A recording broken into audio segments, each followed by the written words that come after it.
podcast is intended for mature audiences. The views and opinions expressed are those of the panelists and do not reflect in any way those of the podcast partners, sponsors, or affiliates. Enjoy. Hi, this is Michael Buffer, and you're listening to the Voice of the People. Let's get ready for Boxing Voice. The last few months has been dark, man. It's been, I took that fight at short notice in Saudi. I trained, but I was just using the gym and the training as a distraction because at home I was depressed. I was down. I thought my career was over, for nothing. I was innocent. I did nothing. And everyone threw dirt at me. Everyone kicked me to the curb. I went from being one of the most important players in the game to being a nobody. You know the saying, stay hungry, stay humble. I'm hungry, I'm humble in defeat, and I'm going to remain humble in victory. This is it, right? Beyonce Productions. I just wanted to put on a great boxing masterclass and also show the sweet science of this lovely sport. Man, the first time was so nice, I had to do it twice.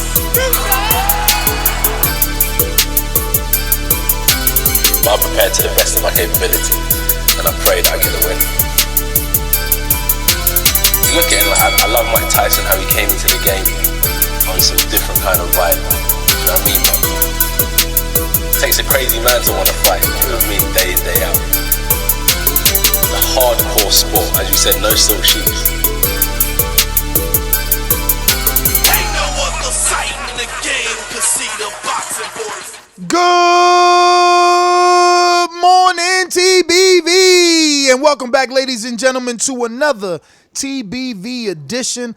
It is Wednesday morning, and we have a jam-packed show for you. We got Lucas Abadi at 9:30, and then we have the legendary, world-renowned trainer Buddy McGirt to get on the line and discuss, does Mayweather have what it takes to truly train Deontay Wilder?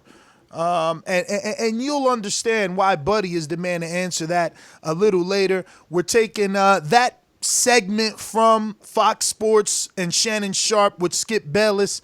We'll give you the clip later. Right now, this very minute, we're discussing the finalized official fight between Dillian Whyte and Alexander Povetkin. They're titling this one the Battle of the Left Hooks, as both men have had some dangerous left hooks and big-time finishes with that left hook. So we'll discuss this finalized fight that is penciled in for May 2nd. Remember, when we first reported on this, there was a tentative date for April 25th or May 2nd. Seems like they went with the month of May in Manchester. And also, the press conference is today. We have our very own, I think it's Dove Joel out there. If not, Dove is Punch something. I'm messing up his whole social media handle right now. I'll get that information in a bit. But look, at least you know TBV's in Manchester covering this one up close. Hopefully we get some time with Dillian Whyte. He's not too fond of us. But yeah, man, what do you think about this fight? Are you excited? A good opponent for Dillian Whyte. I mean, the only two guys to beat Alexander Povetkin are Vladimir Klitschko and Anthony Joshua. So a good name to have on your resume, a name that Deontay Wilder was once going to travel to Russia to face. But before we get into all those details, let me head on out to my co-host in Corpus Christi. What it do? It's me, Mario. It's me, Mario. There it is. Yo, oh man, you asked me if I like it. Love it. Love the fight. And it was one of those things where obviously the announcement gets made and nobody's surprised. The rumors kept saying it was going to be May 2nd and they were leaning towards that date. And so I just can't wait. I can't wait. I've been studying well, I wouldn't even say studying, but I've just been watching a lot of older Dillian Whyte fights, and just because they've been on YouTube for some reason popping up on my timeline, and I just can't wait. I think they're calling, I forgot what you said, they were calling it violence, but something about violence. Yes, absolutely. It is going to be violence. It's going to be combustion. These guys are going to get in the ring And the closer they get, they're gonna be like, man, what are the like magnets, right? Where the closer you get, the like further they pull away, because one of them's gonna send the other into the third row, and it's gonna be amazing. And that person's gonna be Dillian Whyte. He is going to finish this fight. He's gonna look amazing, and he's gonna take one step closer to that top 3 spot, because that's where he belongs. He is better than one of the fighters in that top 3. I promise you. Maybe 2, but this is all things good for Dillian Whyte. All things good for fans that like really good boxing. No, for Dillian Whyte, it's definitely a good opponent, and it's a bone. His promoter's throwing him throwing him. It's a UK pay-per-view. He gets to make more money. It's a profile-raising fight because it's a guy that was in the ring with Vladimir Klitschko and Anthony Joshua. Most notably or recently with Anthony Joshua, which gives Povetkin a little bit more cachet right now. I will say I'm not upset at all that he chose Povetkin. Povetkin is a solid top 10 heavyweight opponent. I would have liked to see the Ortiz fight. There's more history between Dillian Whyte, Deontay Wilder, and Luis Ortiz. There's the common opponent factor. If Dillian faced Luis Ortiz, how much better could he do than Deontay Wilder? There's the fact that he wanted to fight Wilder, that he was the mandatory. All those storylines, the fact that Luis Ortiz did a U.S. pay-per-view helps him build his U.S. profile. But I understand he's a UK fighter. This fight is happening in the UK. It makes more sense to put an Eastern European guy in there that's been more established in the division than Luis Ortiz for quite longer. So there's nothing to be upset about this fight. They're also calling it maximum violence.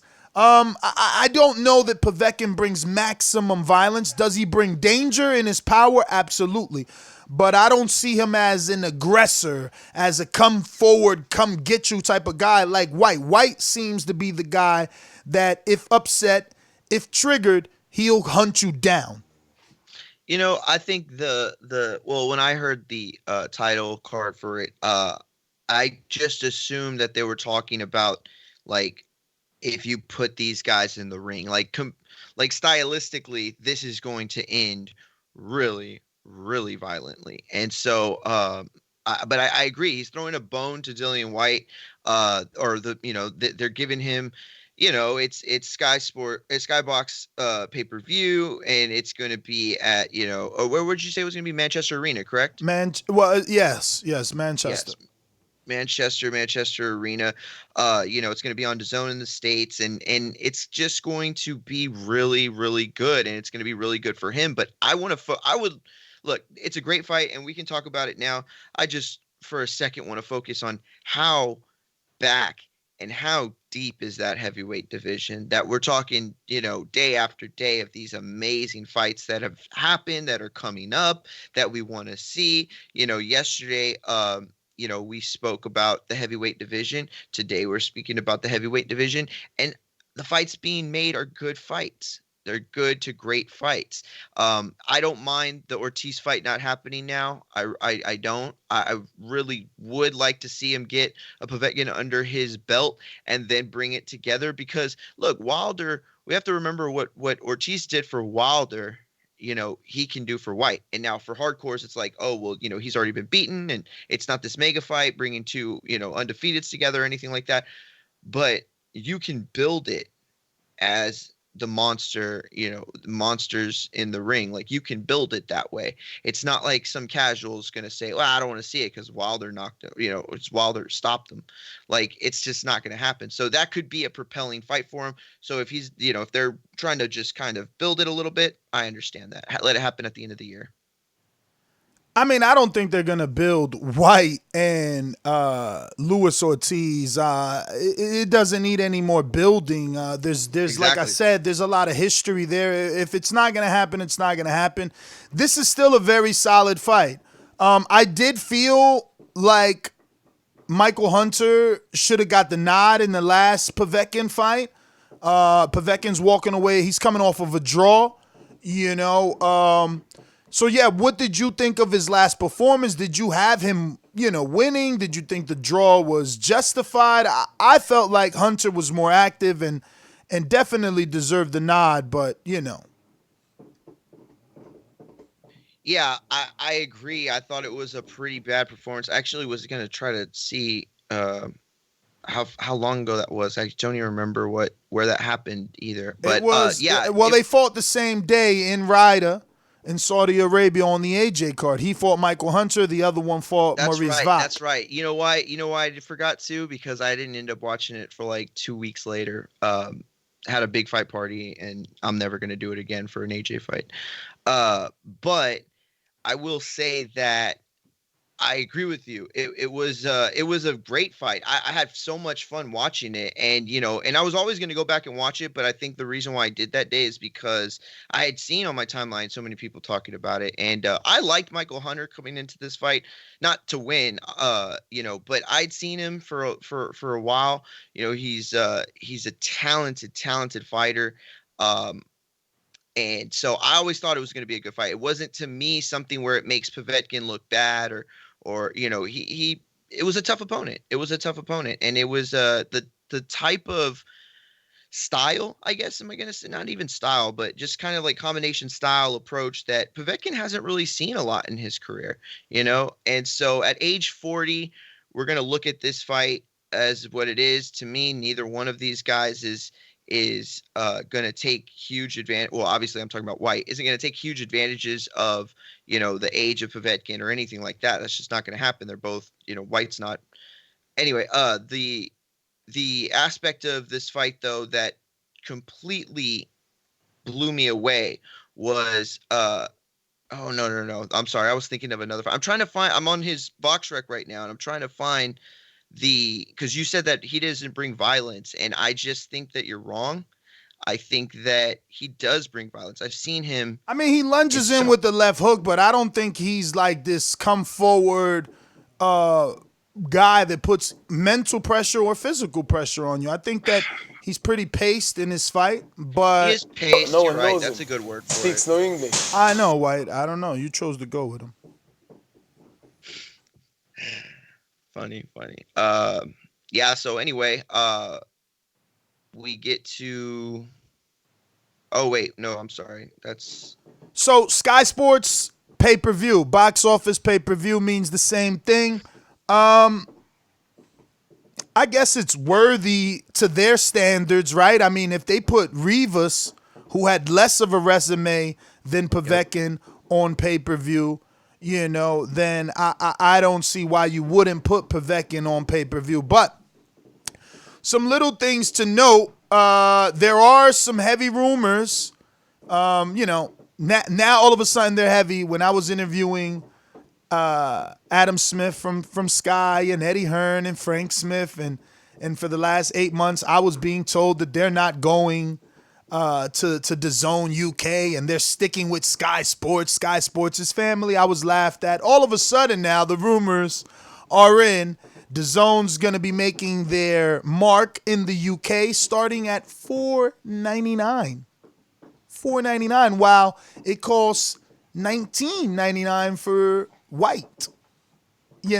So once Canelo fights the rumored Billy Joe Saunders or Callum Smith, UK fans should be able to sign up to Dazn for £4.99, or what is it? What do they use? Euros or pounds over there? Sterlings? Rupees? Euros, yeah. Rupees? Okay. So, there's going to be some stuff happening. Is Sky, this network that's been around forever, are they going to go into their wallets, or is it too late? Does Dazn already have their teeth into Eddie Hearn and Matchroom, and once this contract is up in 2021, they're out? It was funny because that was, the rumor since the beginning. They were wondering if they were going to go into that market. And so around the time where they started laughing off it just seemed like the boxing media was really okay with, for the most part, not trying to break this story for the longest time, because I think the writing's been on the wall. But no, they've got their teeth in him, man. They got their teeth in him. Eddie Hearn, Dazn is such a. I mean, he can run wild there. You know what I mean? And I mean, that might be a biasness because I really don't know. I haven't seen a lot of Sky box office pay-per-views, other than, the streams I get sometimes when fights are out of market, and I don't even know when it's Sky or who it is.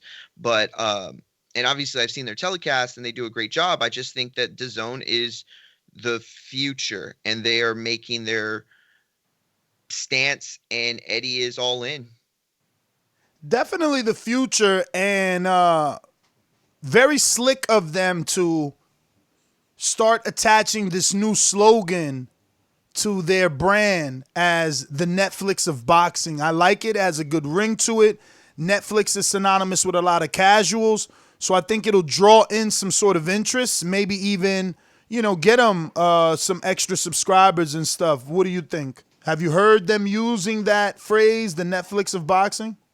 I didn't know that was coming from them. I've been seeing it on my timeline on Twitter, and I didn't even know that was from them. I thought, some really clever boxing journalist came up with that. But I mean, it might have been. It might have been because I did see it as headlines. Got it. No, listen, I like it. It's really good. It just doesn't quite fit yet. If they're going to be the Netflix of boxing, no, you know what? They will be the Netflix of boxing because they're going to, accumulate more and more fights. And, I was going to shit on the fact that, it's like Netflix is this juggernaut and DAZN doesn't have a lot of fights. You know what I mean? If you look at the, but they do of YouTube. No, and that's what I'm sorry. That's what I was saying. They have a lot of, you got to remember to say they have a lot of back catalog. They got all Oscars fights, all Floyd fights. Like that's important. Exactly where I was going. No, that's exactly where I was going because I was about to compare them to YouTube and say like, dude, you could go to YouTube and every fight and blah. But you're absolutely right. They have a back catalog, and it's just going to get deeper and deeper and deeper. And so, and if you could put that kind of stuff on YouTube, like, well, I guess you can't really, but they do though, right? Because that's. I was gonna say monetized though. I was gonna say they do because this is the thing. DAZN, like many businesses, are projecting loss in the first 2 years, maybe more. Their money is being spent on marketing dollars, and they're giving away a lot. So when Anthony Joshua won and defeated Ruiz, instantaneously there was a significant amount of highlights on their YouTube channel. They stream live fights to their YouTube channel. They upload the fights to the YouTube channel. So they've been giving away a lot, even though they're charging. Like you can find a lot of content on their YouTube channel. I will give them a massive amount of credit for being so diligent, aggressive, consistent with their social media platforms, not just one, platforms. They really spread the wealth, and I think that they got that part down pat. So shout out to DAZN, man. I would love them to be the Netflix of boxing. I'm still waiting for the day that we get our UFC. So there is no politics. There is no crying. He can't fight this guy, blah, blah, blah, blah. Give us our version of the UFC, and I'm happy. You know what I mean? But I like DAZN. And if you don't have DAZN, you can get it with the link in the description box below, and it'll be a little kickback to TBV, so you'll be helping out your favorite podcast by actually signing up to DAZN. And you can go $20 a month, or you can go like me, $8.80 a month, which works out to $100 a year, and you save yourself some money. Povetkin is the number 7 heavyweight in the world, number 1 in Russia, and Dillian Whyte obviously in the high, I think 2s and 3s. Oh shit, they got him at number 6 on BoxRec and number 3 in the UK. Wow, okay, so number 6 in the world. So Deontay Wilder, Andy Ruiz. See, Usyk is because of all those cruiserweight fights and being undisputed. He got a lot of points. Tyson Fury, Anthony Joshua. Joshua's still number one over Tyson on BoxRec, and again, that's because of points. His events have been greater, so you receive a lot of points for your events. But it looks like we're going to have our first guest here in the next few seconds, Lucas Abadi. Can you please share the show if you haven't done so already? The number to call in and voice your opinion is 1-425-569-5241. Press 1 time to voice your opinion right here on the Voice of the People hotline. I'm going to say early picks, obviously. You know, I really don't like the pick, but I can't see, kind of like I couldn't see Andy winning. You know, I can't see Povetkin beating Whyte. Whyte has a very good jab. He gets sloppy from time to time, but he has a good jab, good left hook, you know, and he showed a lot of patience in that Derek Chisora second fight.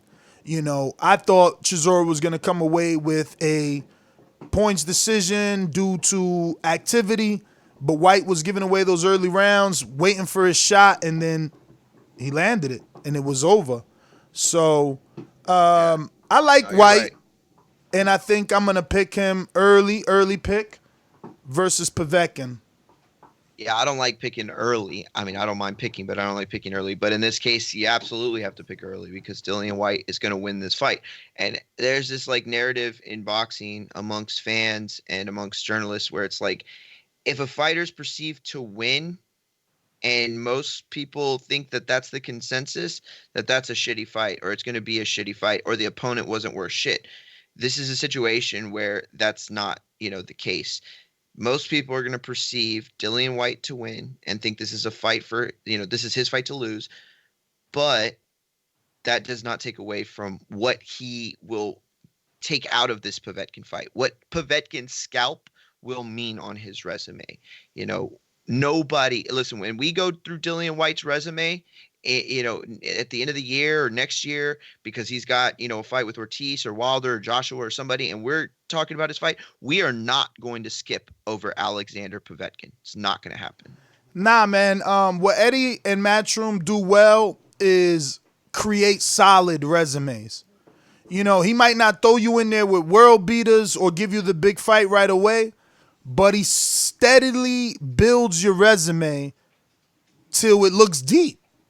And honestly, with the Povetkin win, the Joseph Parker win, the Rivas win, you know, quite a few other wins, Dillian Whyte's resume is looking deep and impressive.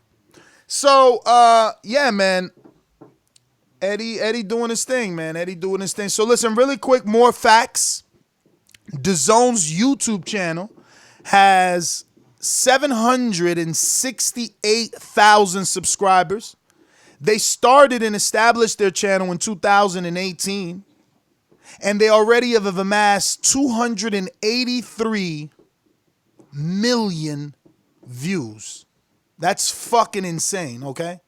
It's beautiful. In 2 years, they've done half of IFL. In 2 years. That's crazy. You know, I think IFL has like 500 million views, 600 million views. Even if that's not half, that's a quarter.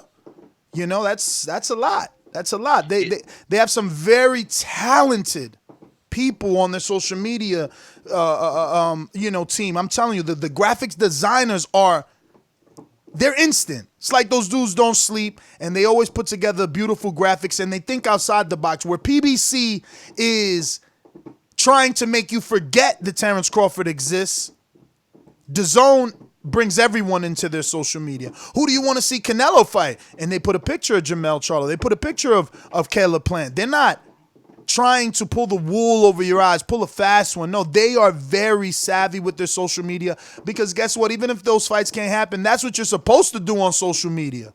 Well, You know? and they're in a position where they can do that. They're not Oscar De La Hoya. They don't have these shitty relationships with some people. Not to say that should prevent business, because it should never prevent business. But he doesn't have these things that have happened. The backstabbings, the things that have been done to him, the things that he's done to other people. The promotion, the takeaway of fighter, like all these things that make fights hard today for Golden Boy to make, based on politics and relationships. Dazn doesn't have that problem.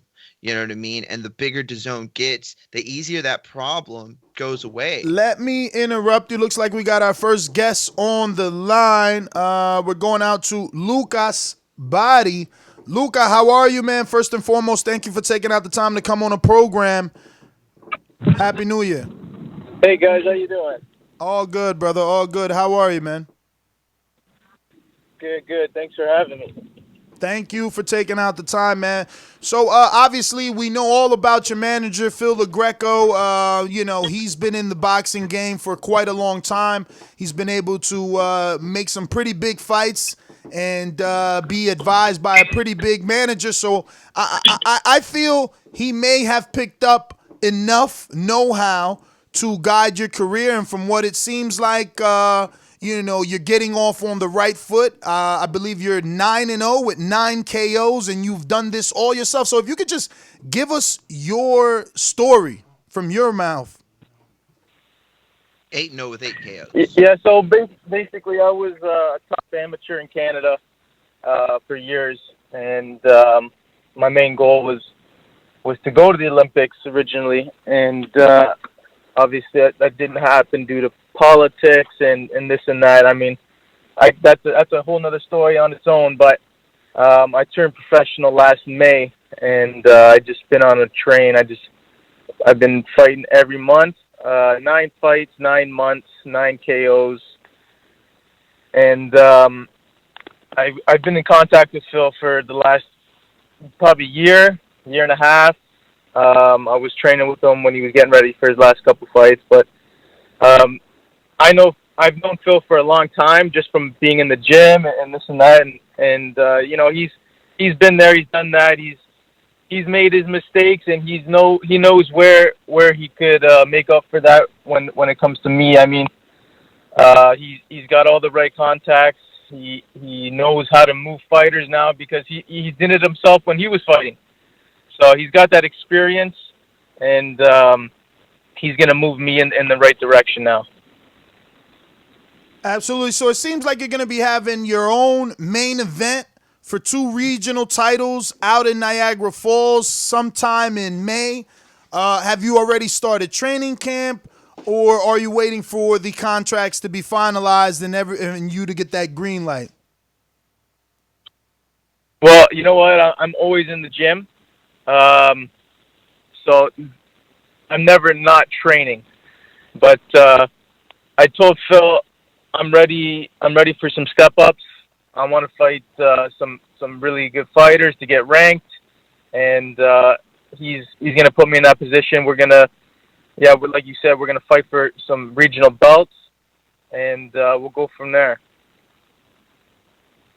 So, how you doing, Luca? Thank you for joining us. This is Mario Munguia.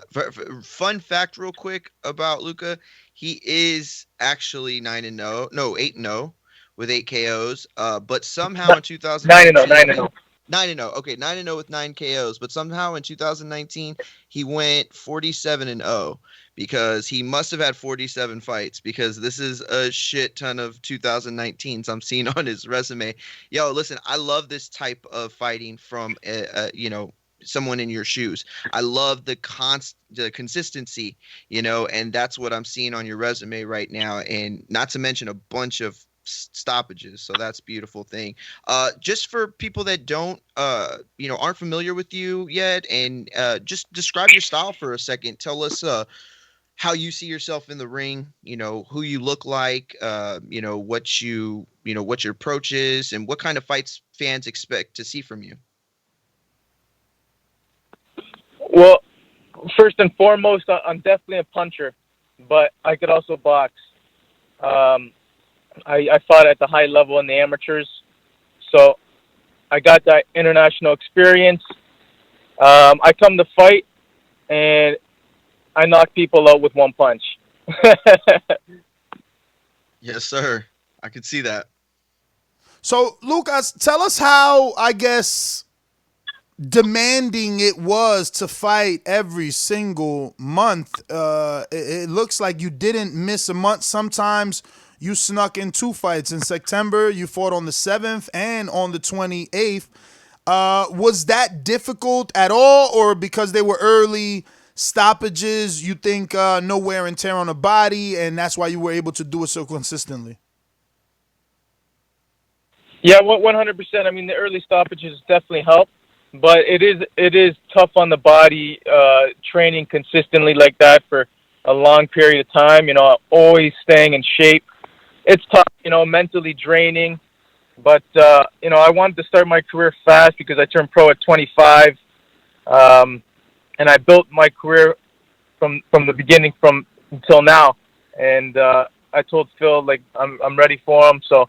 That's why me and Phil got together. But yeah, definitely, it's not easy doing that. But when I have something on my mind, when I have a goal, I get it done.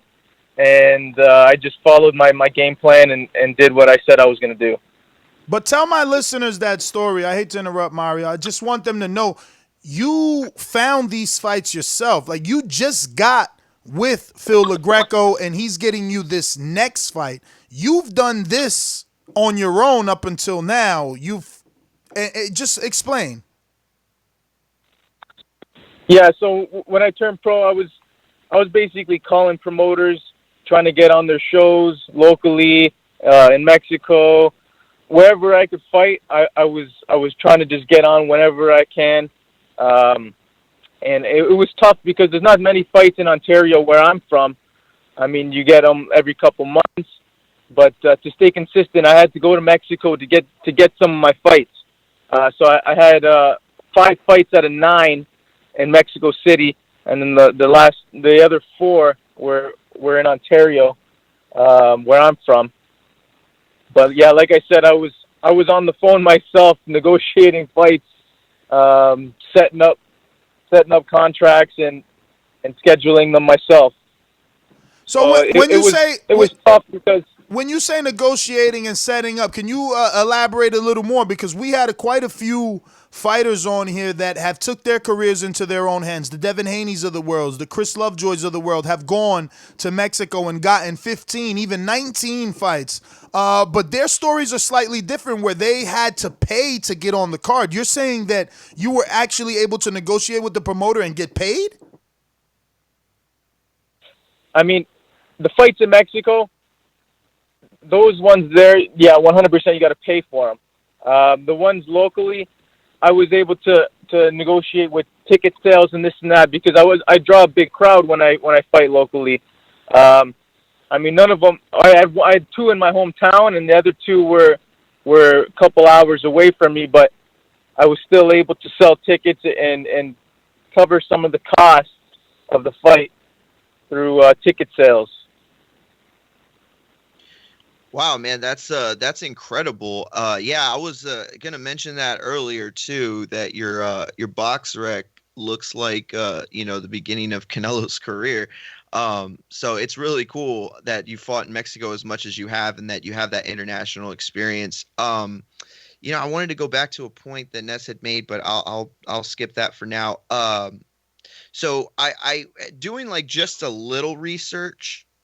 Even just a little, like, I mean, I did some research last night, but what I'm saying is, right, even when I just got into starting to research, the first thing that pops up is you calling out Lomachenko.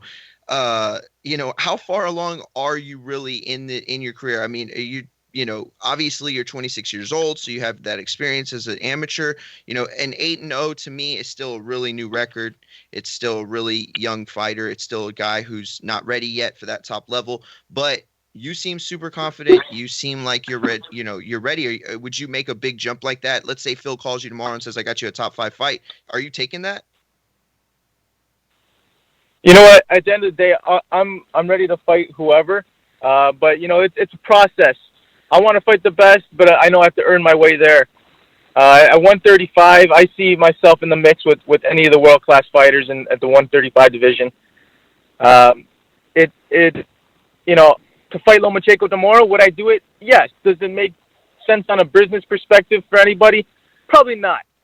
But like I said, I'm ready, and in 12, 18 months from now, I'm sure the world will know who I am.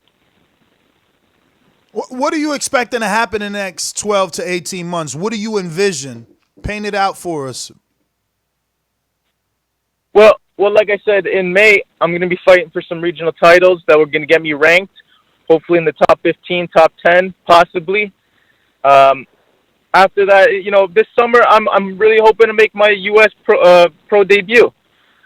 I want to get some fights wherever I can, whether it's New York, whether it's California, wherever it is. I want to get some U.S. fights so people could see me, people could recognize me as a puncher, and really put me in the mix with those guys at 135 at the world-class stage. What sort of level of sparring experience have you gotten? Have you gotten any international experience in terms of sparring with some of the fighters that we might know that gives you the confidence that you have? Or have you been strictly training only in Canada with Canadian fighters? I get sparring with whoever I can. As for any names, I sparred Gary Russell as a kid when I was 15 years old. I spar some of the top 10 guys. I don't remember his exact name, but he's top 10 guy in the lightweight division on BoxRec. He's from Africa. I think Lou Zabella just signed him just recently.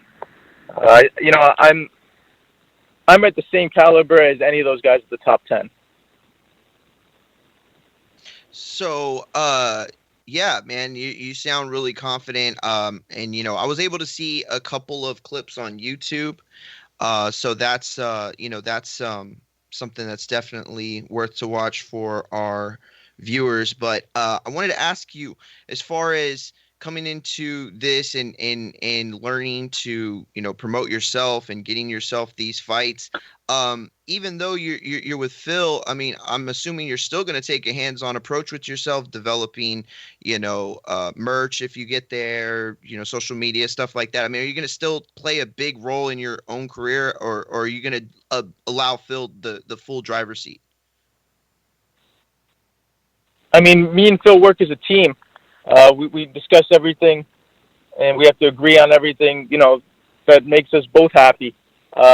But yeah, I got my own gloves coming out. I try to promote myself as much as I can, but as far as directing the career, I mean, that's Phil's job. Phil knows what he's doing. He's going to put me in the right places at the right times, and I got a lot of confidence in him, and we're going to work really well together. Lucas, so what weight are you going to get this title? Because we had Phil on, and he mentioned maybe 35, but I see you fighting as high as 145. So where do you campaign at when the title shots and the eliminators start getting mentioned to you? You know what? 135 is 100% my division. I fought at 132 pounds in the amateur at the same day weigh-in. The reason why I've been fighting at 140 is just because I've been fighting every month. I knew it was gonna be really hard on the body to make weight every month, so I figured I'd be comfortable fighting at 140 where I didn't have to lose any weight. But 135, that's where I want to get ranked. That's where I want to win the titles. So my last fight was just at 138. I'm gonna be fighting at 135 in May. Well, look, man, I definitely want to say that I am impressed by your story. I love this hands-on approach, grabbing the bull by the horns, going to Mexico, and, really getting the attention of other people. Because if you didn't do this yourself, if you didn't show how eager and, how consistent you could be, maybe you wouldn't have a connection with Phil. And Phil definitely knows people, and I'm sure you'll start to see the change in the way things are done. We want to thank you, obviously, for your time. Please give out any social media and any sort of information you might have on that upcoming fight in May that you could give out to the listeners now. But once again, thank you for your time. Yeah, I really appreciate it. If you guys want to follow me, you can follow me at Prince Body. Prince BAHDI. The fight in May. It's going to be a stacked card. We still have to finalize a couple things with who's going to be fighting, but it's going to be an unbelievable event in Niagara Falls, and we look forward to it. And I really appreciate you guys having me on the show, and hopefully we can do this again. Lucas, before you go, now we need the backstory on the prince. I mean, are you really a prince in some other country? Like, what's going on? Prince Abadi, what's going on? I'm the Prince of Niagara Falls, baby. I was given that nickname as an amateur, probably in my 8th or 9th fight, and it just stuck. Well, great name, man. I remember, what is it, Prince Nassim Hamed, and that name definitely is synonymous with boxing. So we wish you the best. We're definitely going to get you back on as soon as this new May card is finalized, and we will continue to follow that career, man, and see what it's like for you taking the bull by the horns and forcing your opportunity in the boxing world. Truly inspirational story. Lucas Abadi, thank you once again, and can't wait to have you back on. Thank you guys so much. We'll keep in touch. We'll talk to you soon. All right, brother. There you have it, ladies and gentlemen. Lucas Abadi, 9-0, 9 KOs. BoxRec needs to update his last fight, but I knew that he got the stoppage. I love this story because not everyone can win nationals. Not everyone is going to get the big promoter contract. So this is Rocky. This is, doing it regardless of what accolades you may or may not have, or what opportunities or doors have opened or not for you. I really like that he did this on his own. Obviously, the 9-0 with 9 KOs is impressive, but right now we don't know the level of opposition, even though his last 2 have been, guys with a lot of fights. You know what I mean? At the end of the day, 29 fights, 29 wins, 12 losses, 2 draws. That dude has experience. 10 wins, 17 losses. That dude has experience. He's handling these dudes without too much issue. So I'm definitely going to stay tuned in to see how his career develops and see how good he can pan out to be. Yeah. Before I pass it off to you, I just want to remind everyone we're going to have our next guest at 10 a.m. It's going to be Buddy McGirt, world-renowned trainer Sergey Kovalev, and Jambek. Is it Jambek? Jambek. Somebody like that. I know people are high on Jambek, but yeah, man. What you think of Body? Look, well, first of all, I'm glad you brought up the nickname thing. I wanted to ask him about that too, because here's the criticism I have. Your last name's Body. And then you said to yourself, yo, my nickname's going to be Prince. How is your nickname not Bag? I mean, it might sound stupid. Prince like Body Bag? Oh, yeah, I like that. I like that. Body Bag. Like, to me, that was just such a missed opportunity, but it's not too late. And it's a play on words. I love it. Yeah, I love it. You know what matters, though? Were we pronouncing his last name right? And did he just not correct us? Is it Body? That's true. I think it is Body. It looks like it's Body. I mean, if it is, you're right. Prince Body Bag. Ooh! Yo, I like it because he's putting opponents in body bags. No, I like the wordplay there. I like it. But that's the artist in you, man. You know, this guy's with the poetry or the rapping. That's where that comes from. But, yeah, man, don't forget Buddy McGirt in about 10 minutes. Let me go ahead and play a little clip of Buddy McGirt and why we're getting him on the show. I thought since we did this particular show on Mayweather wanting to train Deontay Wilder, and then Shannon Sharp on, what is that? I don't watch those. You know, someone sent me this. What is the show Shannon Sharp is on? Is he with Skip Bayless? Yeah, he's with Skip Bayless. I watch ESPN's First Take, so I forgot what that show's called, but yeah, it's pretty all right. Well, shitty. I'll play their clip. Florida's an all-time great fighter. We don't see normal all-time great fighters become great trainers. One of the best trainers that I know that was also a fighter, and I think won a title, was Buddy McGirt, James Buddy McGirt, who's very good. It's hard to get a guy. So first and foremost, I'm gonna find out with McGirt. Does he take this as a compliment? And then obviously find out from McGirt, does he feel that Floyd would be able to transition into a true trainer the way that he has? Because McGirt has won a world title. You got some of these trainers like Freddie Roach that haven't won titles. James, what's my man's name? Derek James hasn't won a world title. Freddie Roach hasn't won a world title. Teddy Atlas never won a world title, right? So just going off of Shannon Sharp and his phrase, I'm not saying if you don't win a world title, you can't be a good trainer, because obviously Freddie Roach has won Trainer of the Year numerous times. Derek James just received it twice already, and he has 2 or 3 world WBC champions. So, everything is records are meant to be broken, regardless of resumes and accolades, or actually the accolade is the record that you break.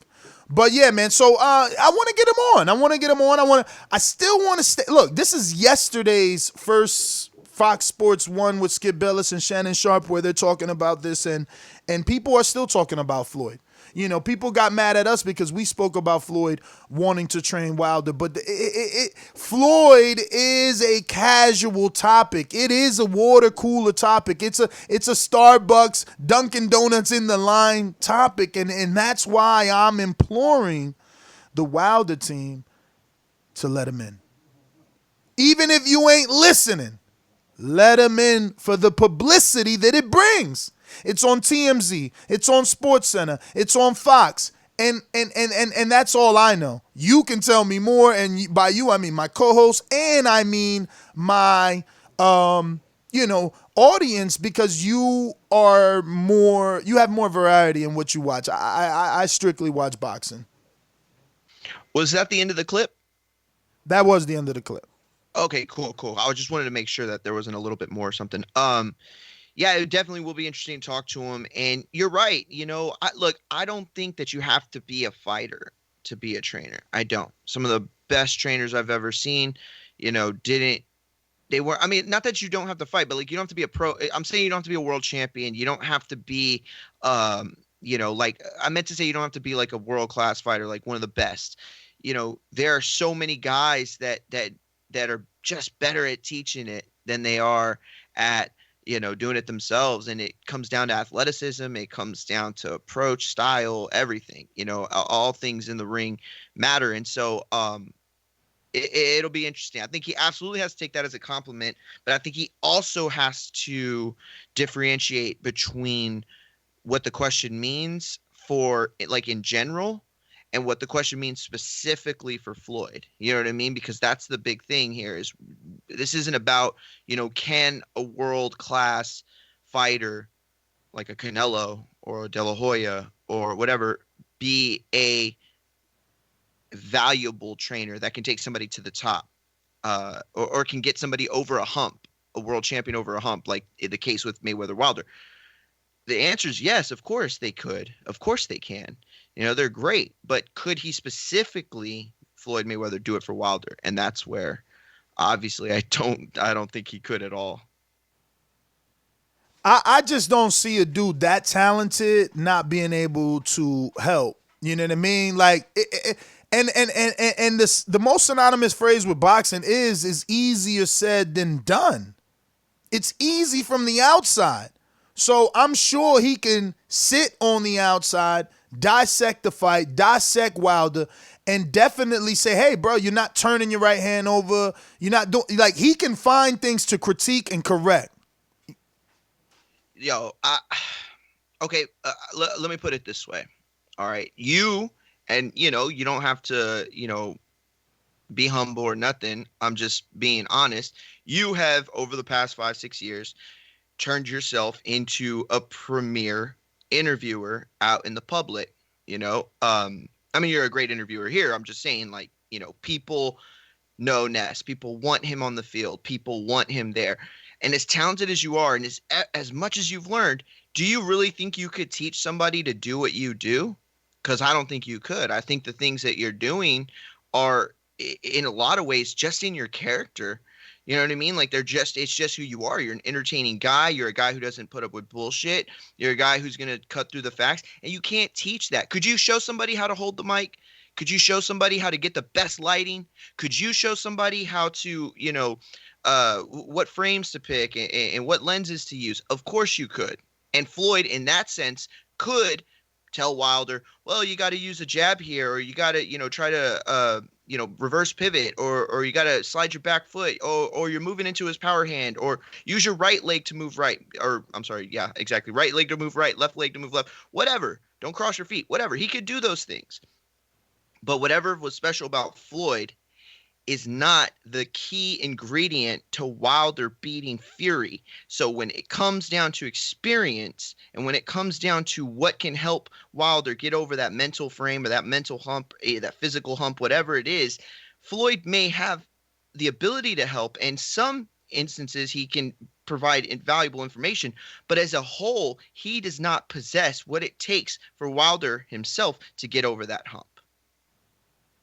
I mean, but again, I just broke that shit down. Yeah, but like, but you said, but at the end you said he doesn't have what it takes as a whole, and you're right. That's why he's being brought in.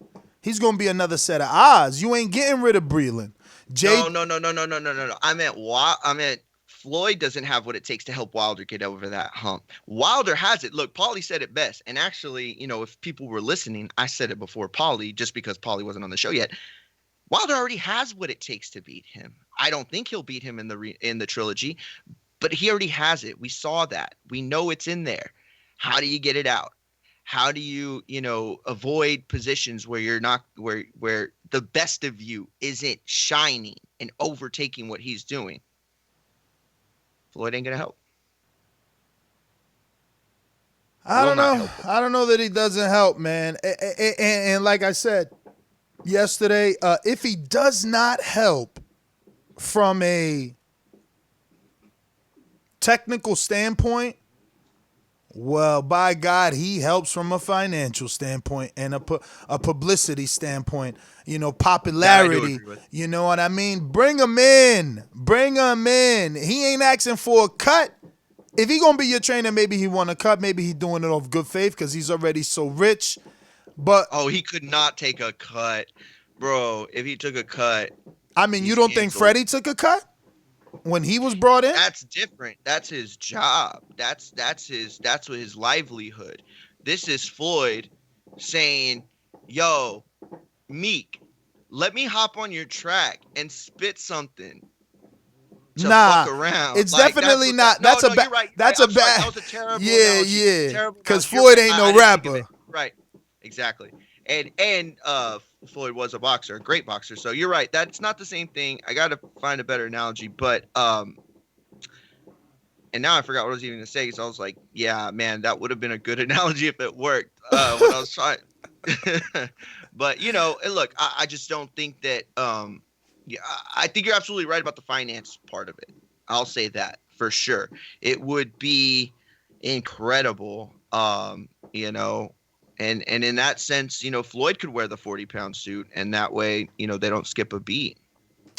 Don't forget to send your love and prayers to our co-host, Michael Gross. Remember, he's in surgery today, so obviously your positive energy to get him through that without any issues. So yeah, man, you can hit him up also at Gross1911 on one of those social medias, I believe. So yeah, man, shout out to Mike, hoping that he recovers well and gets through the surgery properly. Yeah. So we're waiting a few minutes. Waiting on a few minutes here to just get good old Buddy McGirt on the line and get this thing started. But I think we might as well go out to the sponsors, get a few callers in while we wait on Buddy to keep the show rolling. Before you do that, then I'm going to tell my real quick Buddy McGirt story. He was at a fight in Dallas I was covering one time, and I was interviewing somebody, and I'm not going to say who it was because then that'll embarrass him. But I was interviewing him about a fight coming up. I think it was a Danny Garcia fight, something. He broke it down. Ooh, I might have given that away now. And I cut the camera, and Buddy McGirt looks up at me because we were interviewing him like he was sitting right next to us. And he looks up at me and he goes, he don't know what the hell he's talking about. Oh man, it was hilarious. Like, and I was still real new at the time, you know what I mean? So it was like, oh shit, they're like human people. Like I was, you know what I mean? Like I'm looking at them like, All right, Mr. champ. Watch. Hate to interrupt your Buddy McGirt Go story for it. because we got Buddy McGirt on. Buddy, how are you? Good morning. First and foremost, man, thank you for coming on the program so early. Buddy's on West Coast time, guys, so it's 7:01 over there. Shout out to Buddy McGirt. How are you, brother? Hey, good. Thank you. Thank you for having me. Thank you for coming on. So I'm hoping you heard this clip from Shannon Sharp and Skip Bayless. I'm going to go ahead and play this for you. Hopefully you can listen. Floyd is an all-time great fighter. We don't see normal all-time great fighters become great trainers. One of the best trainers that I know that was also a fighter and I think won a title was Buddy McGirt, James Buddy McGirt, who's very good. It's hard to get a guy. So I guess the first question is, how hard is it to be a great trainer if you haven't won a world title? You know, it's tough, man. You know, I was talking with Ray Leonard one day when when I did the show The Contender, and he goes, "Buddy, how do you have the patience?" Yeah, I mean, I'm gonna give you an example. About 2 months ago, I'm in the gym with James Toney, and he was training a fighter, and I was laughing. He's like, "What are you laughing at?" I said, "You'll see in a couple of days." And the fighter never came back. So the fighter. So I saw the fighter about a week later. I was like, "What happened?" He goes, "Buddy, this guy has no patience." So I said, "James," he goes, "Buddy, man," he goes, "this shit is hard, man." And I told him, I said, "James, the problem is this." I says, "A lot of us fighters seem to forget we was that student at one time. We have a tendency to think that we believe in our hearts that we learned it overnight. No, we didn't learn it overnight." And I told James, I said, "Look, you're gonna need a lot of patience." He goes, "Well, how long?" I said, "It's gonna take a couple of years because you know he was such a great fighter." And, you know, after a while, it came so natural to him that he thought that everyone's going to pick it up like that. And it's like, no. Not everyone picks it up like that. And then if you get the guy in the bag and he can do it, you be like, "I got him." Put him in the ring, he gets hit. All that stuff goes out the window. You know what I mean? They're going to resort to what they know best. So it is hard, man. It's really tough, man. You know, Sugar Ray Leonard says, "Buddy, I can't do it." And you know how great Sugar Ray Leonard was? He goes, "But I can't train, man." You know, it takes a lot of patience and time. Okay. Oh, go ahead, Ness. So I guess the main question is, do you think Floyd Mayweather is capable of teaching Deontay Wilder how to beat Tyson Fury in this third fight that's proposed for July 18th? I'm not saying he can't. I'm not saying he can. What I'm saying is, what Floyd has to understand is that this is an everyday process. You got to be in there every day, especially if you're new coming in. You know, Deontay's used to doing things a certain way. Personally, I think that, you know, Mark Brillen I think he did the right thing. But I think also that with Floyd has to understand that he has to dedicate himself 100% to this. Not his dad, not another trainer, not this. If he's taking that job on, he's got to dedicate 100% to it every day to Deontay Wilder. Hey, buddy, this is. You know, he can't take it and say, "Okay, Dad." Go ahead. He can't say, "Dad, take this over while I go here or while I go there." No, Floyd. I mean, you took that. You asked for that job. You got it. Now you got to handle it. Yes, sir. I mean, and it's not going to be easy. Absolutely. It's not going to be easy. Well, let me ask you. So you know, I mean, listen. Let me ask you real quick because I feel like something that got lost in the translation from this show to what I was seeing on Twitter is that people are under the assumption that Floyd or any trainer, and I'm asking you in general, but that Floyd has this ability to flip a switch, that there's something from Wilder's game that's missing that he could just flip a switch. Is that even you can clear these up right now. Is that even possible? Could any trainer just go in there and just say, "Hey, move your foot 2 inches to the right, and now you're gonna win"? Like that's not possible, right? Floyd would not have this magic, potion, correct? No, this is the problem. The problem is they think they're going to do it overnight. Not going to do it over. He might can do it, but it's not going to be overnight. Because when your guy gets in the heat of battle, he's going to resort to what he knows best. If what you have taught him he's not comfortable with, or he feels it's not working. I mean, if he feels that it's not working, he's going to go to what he knows best, and that's common. Then it becomes a thing of survival. I mean, they might look good in the gym. Everything might go well in the gym. But once he gets in there with Tyson Fury, and Tyson Fury starts doing what he does, you know what I mean? Then it's going to be, then he's going to say, okay, it's not going to be that easy. So, I mean, like I say, he might be able to flip that switch, but the problem is you got July and we're in March. You know what I mean? Now, it might could be done, but I know that, once Tyson Fury jumps on him, let's see, then you're going to see what happens then. Because we're all Sugar Hill. I really would be Sugar Hill interested is doing anything different with Tyson. Go ahead. No. Go ahead. I'm sir. sorry. Go ahead. Finish, please. No. Okay. Real quick. Sugar Hill. Specifically with Floyd, how hard is it for a guy who's been a fighter the way that Floyd? He has such a specific style. Wilder has such a specific style. I've always wondered how difficult it would be for someone who's going to train someone in that manner. Let's say they did, like Floyd did train Wilder. Let's just say that happened. It would be a terrible idea, but let's just say it would happen. Is it even? I mean, how hard would it be for someone who's boxed the way that Floyd's boxed his entire life to not try to go in there and make Wilder a baby Floyd? Well, first of all, I think that when they start training, or if they start training, I don't know what's going on. It might look good and it might work, but you're talking about two different animals.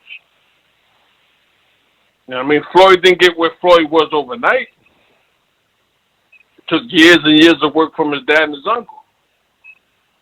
You know what I mean? It didn't happen overnight. So, I mean, so for them to think that Wilder is going to get it overnight, no. Not saying nothing bad against Wilder. But realistically, my personal opinion, Wilder just needs little adjustments, nothing major. He just needs little adjustments. He don't need nothing major. People are making it seem like the guy needs an overhaul. He don't need no long overhaul. Exactly. He just needs something small. He needs minor adjustments. That's all he needs. Nothing. Don't do nothing way out of his character or what he's used to doing. Just minor adjustments, and he'll be fine. So, buddy, can you just give us what you saw in that Wilder Fury 2? How did you receive that fight, and what did you think about it? Well, to be honest, I told my wife in the second round, I said, Wilder don't look right. And everybody at my house was like, what are you talking about? I said, he just don't look right. He doesn't look like Deontay Wilder. Something's wrong. I said, something's wrong. I've seen him in situations where, he had to fight back. He just didn't have it that night. He didn't have it. It wasn't there. He couldn't pull the trigger like he wanted to. It's a case of like this. If Michael Jordan only has 10 points in a game, they don't talk about switching coaches, do they? They just say Mike had a bad day. Why they don't do that in boxing?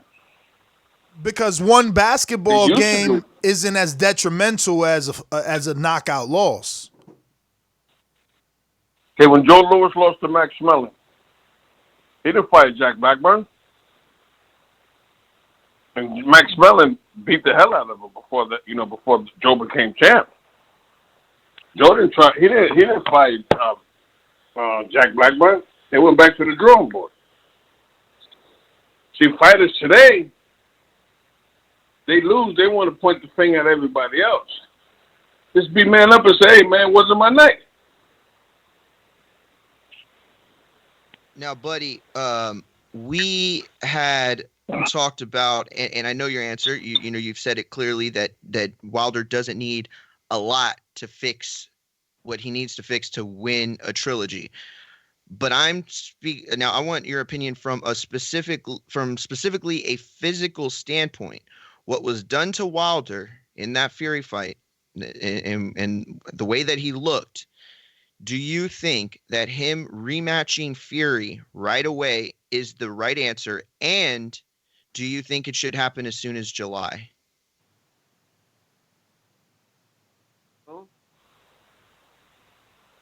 Because we don't know how physically bad he was. You know what I mean? Like, we saw, but we don't know how bad he was. You know what I mean? I think July, I think it's kind of early because we're in March. So if he decides to get, another trainer, was he going to get him in May? Then you got 2 months. So the question is, I think that he should get a thorough physical and let a doctor determine if he's going to be okay to come back. But most important, his mental state of mind. That's the key. Yeah, that's what I'm most curious about. I mean, he can want revenge, understandable. But, I mean, I'm just being real, you know what I mean? And the realness of it is this. What's going through your mind? You know what I mean? Listen, he went out like a soldier. I think Mark Brilliant did the right thing to save him from himself.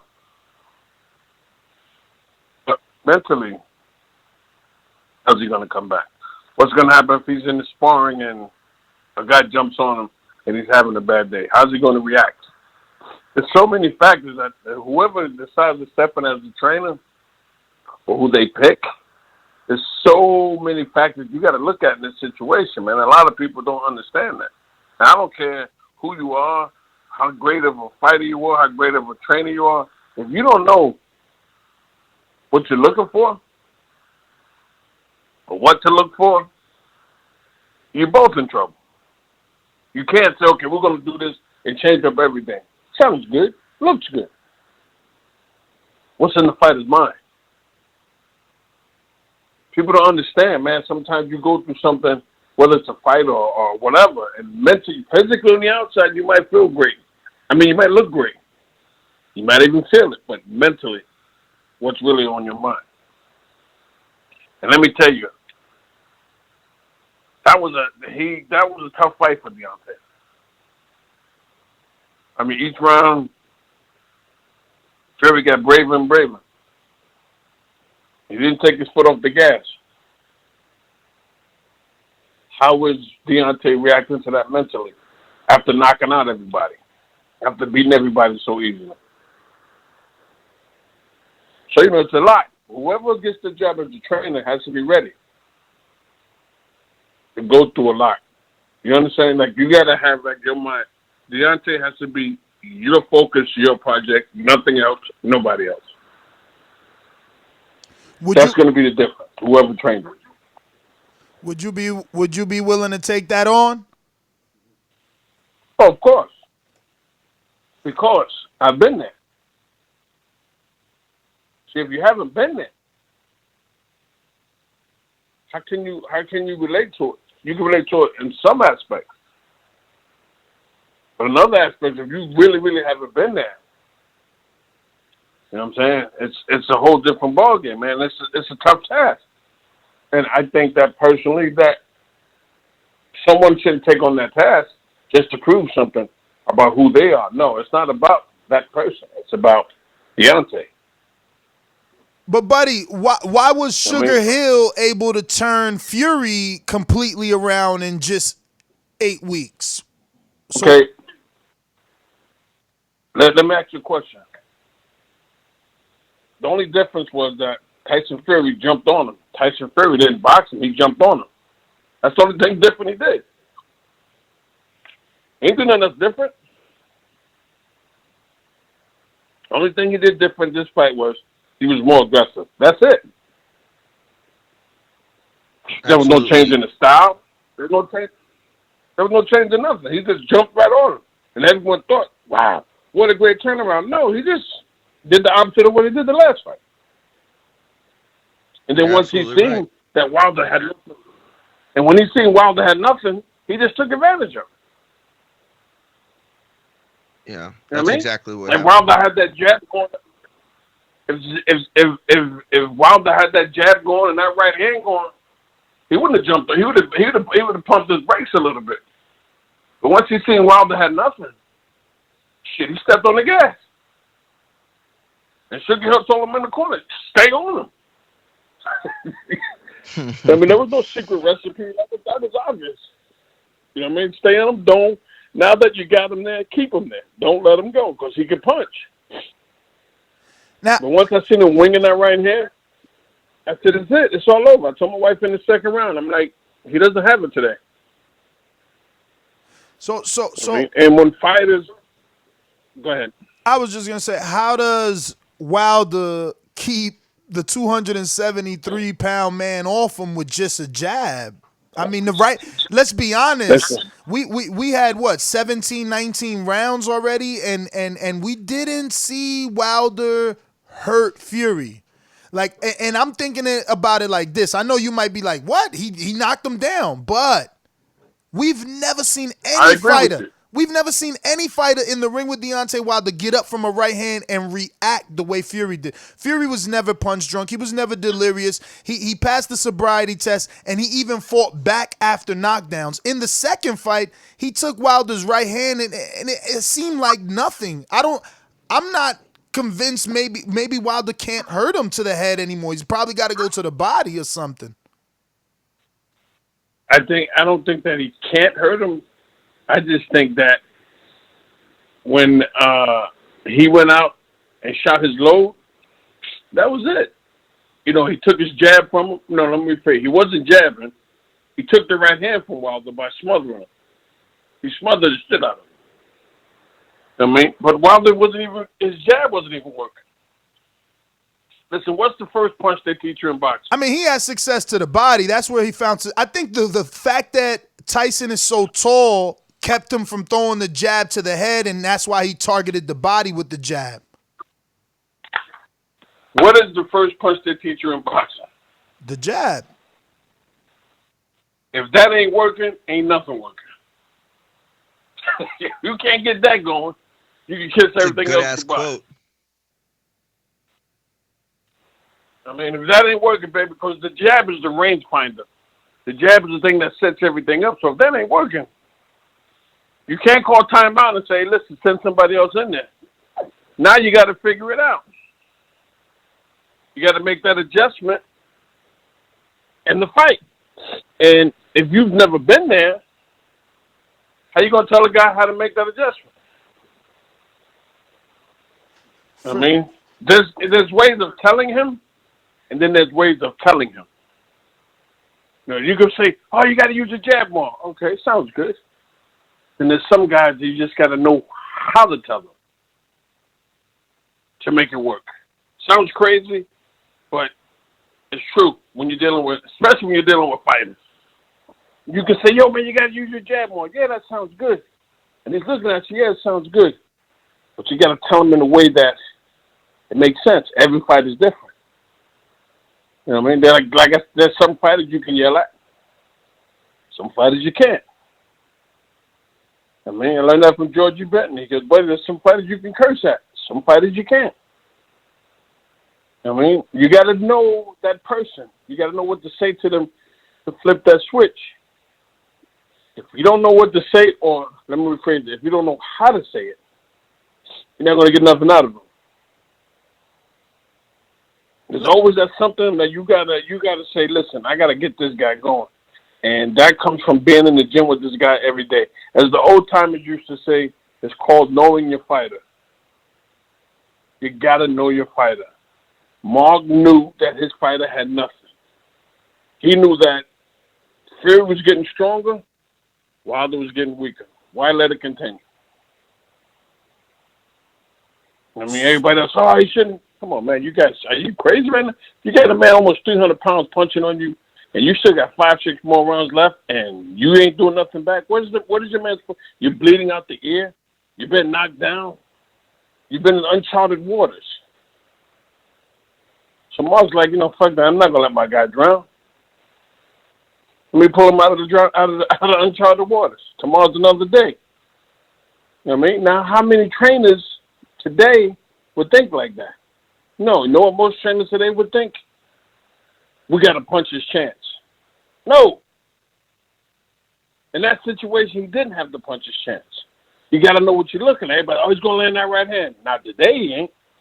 Maybe tomorrow, next week. But today, that right hand is because Fury smothered that shit out of him. He leaned on him. He put that weight on him. He just did everything. He took everything away from him by jumping on him. Now, Fury would have stayed outside. Could have been a different fight. Tricky Hunter knew what he was doing when he said, yo, jump on this man, jam. So, there's so many levels to this. A lot of people don't really understand it. See, if you got a guy that can fight, then the trainer looks great because the guy can fight. When he gets in a situation that he's never been in, then you know what kind of trainer you have. Because now the trainer now has to say, okay, we got to do something different now. How we going to do this? You know what I mean? You're in the middle of the ocean now. How you going to change up? In the midstream now. So a lot of these trainers get guys that can fight. They just do this, and it's working because the guy can fight. Now you get a guy that's been somewhere he's never been. Now, and the trainer's never been there. Now you see what you got. You know what I mean? So there's so many different levels in that corner, man. People really don't understand. As long as your guy's winning, everything is cool. Shit don't look right now. You got to make them adjustments now. I mean, if you can't teach a guy to make them adjustments, then you got a problem. So, Buddy. You know what I mean, everyone knows Wilder. Go ahead. Let me ask you, since we asked you, would you take on that job with Wilder? Would you take on the Andy Ruiz job? He's also in the market for a new trainer. There's been a lot of rumors of maybe Teddy Atlas. Do you think you would mesh well with Andy Ruiz? I put it to you like this. I tell any fighter this before I even work with them. Let's spend a week together. Because we might could get along hanging out outside the gym. But in the gym, it might not click. So why waste your time and my time if we're not going to click inside the gym? We might click outside the gym, but inside the gym, we might not click. Some trainers go out of character to make it click, so they can make that money. But at the end of the day, the fight is selfish. I want to be able to sit down with a fighter outside the gym and have a good conversation. Sit down inside the gym while we're training, have a good conversation. And be on the same page. You know what I mean? It's hard with a lot of these guys because, a lot of these guys just think that, whatever they say is golden. It's not always like that. So, listen, I think, Teddy, I think Ruiz, he has all the ability, but a guy like Teddy will get in his mind and make him understand that. You know what I mean? And maybe, so maybe Teddy will be good for him. You know what I mean? Because I believe that Ruiz needs someone mentally, to make him understand what what's really going on. You was heavyweight champion of the world, man. Not too many people can say that. So you can punch, you can fight, and get it together. So, maybe, listen, if Teddy gets it, I'm happy for him if he gets it. But would I take on the job? Of course. I mean, why? Because I've dealt with people, man, not just in boxing, outside of boxing, that has given me the ability to know how to deal with people, talk to people on any different levels. Whether you're crazy, whether they say this guy's crazy, this guy's in that job. Now, I've learned growing up, I mean, just how to deal with people. From the old school trainers, from life, from my brother, people in the streets, the neighborhood I grew up in, you know what I mean? So, you find yourself when you're young, you're dealing with certain, you got to know how to put the smoke out with put the fire out with certain people without doing something drastic. So growing up as a kid, I found myself in those situations, and I was able to handle it. I was able to handle that person, and people like, yo, how the hell you handle that guy? Don't worry about it. There's certain fighters that I've dealt with that guys are like, yo, how the hell did you deal with that fight? You got to know how to deal with these guys, man. And this doesn't come from being in the ring. It just comes from street smarts. I mean, and in all honesty, it comes from common sense. You know what I mean? So, I mean, I had a brother who, God bless him, he's dead now, but none of these fighters could compare to him on the mental level. And there was times I had to deal with my brother in situations that people's like, yo, how the hell did you stop me from doing that? Because once my brother put his foot on the gas, there was no stopping him. There's only two people who could have stopped him. That was me and my mom.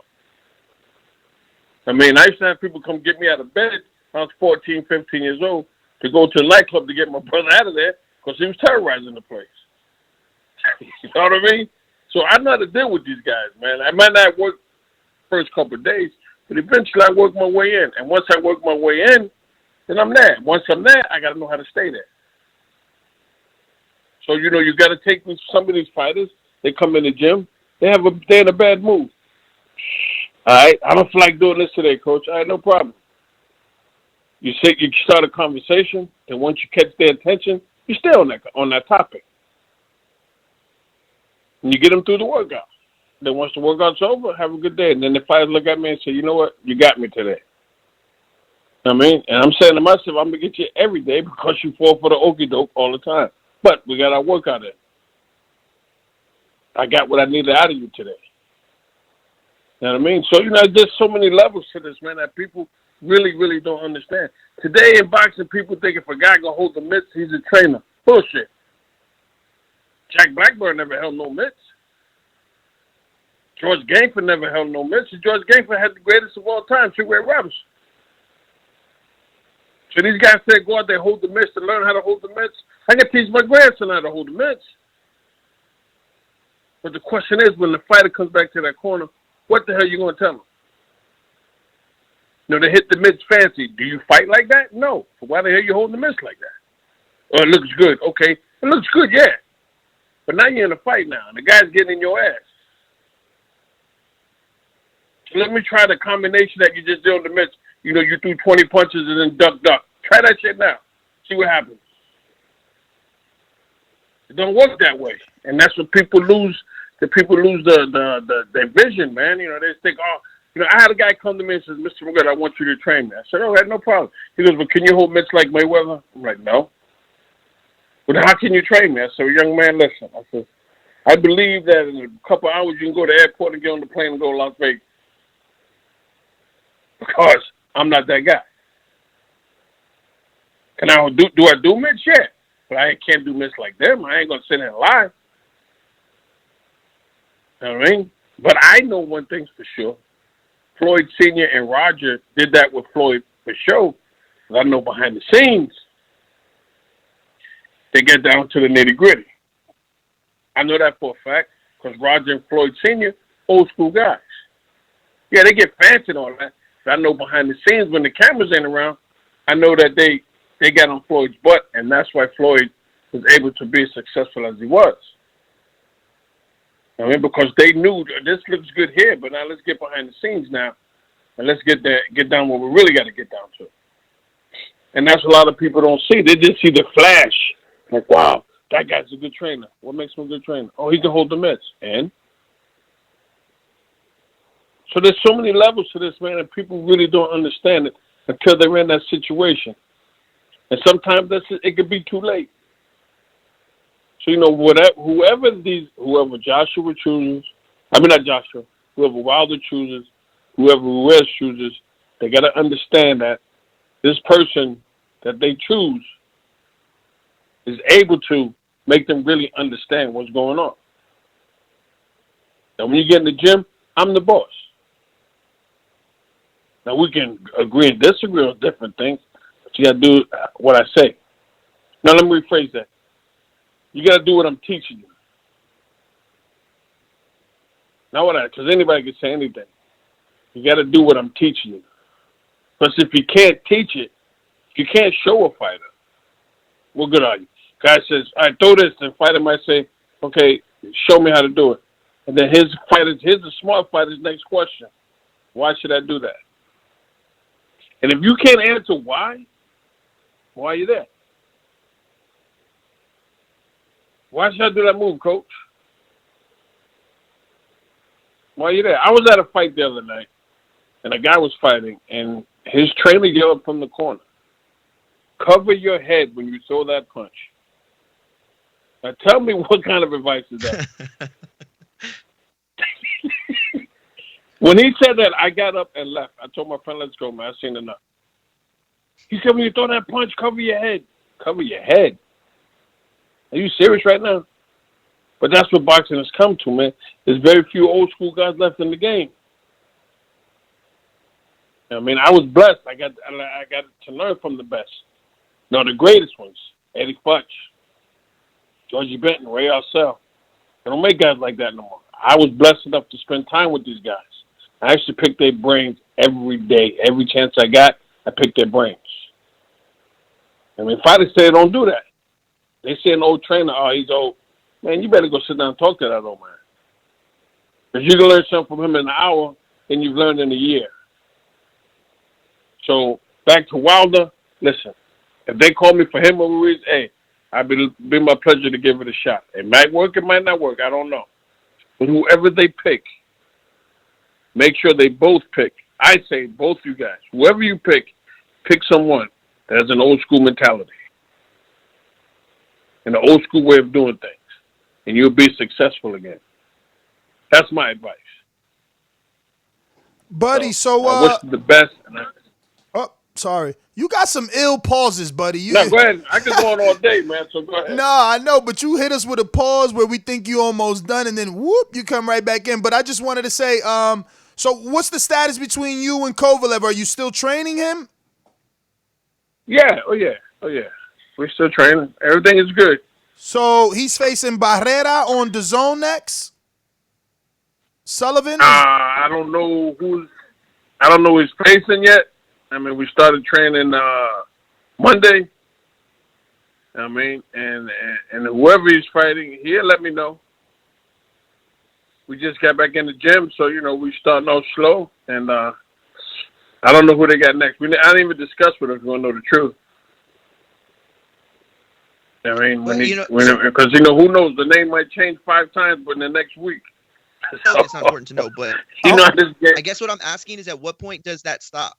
Like, what's the point do you have to know who you're training for to start instituting a game plan?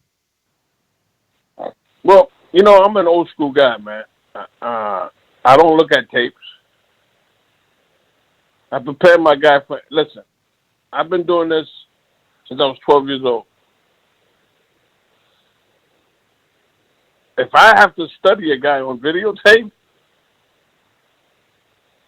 then I'm in the wrong business.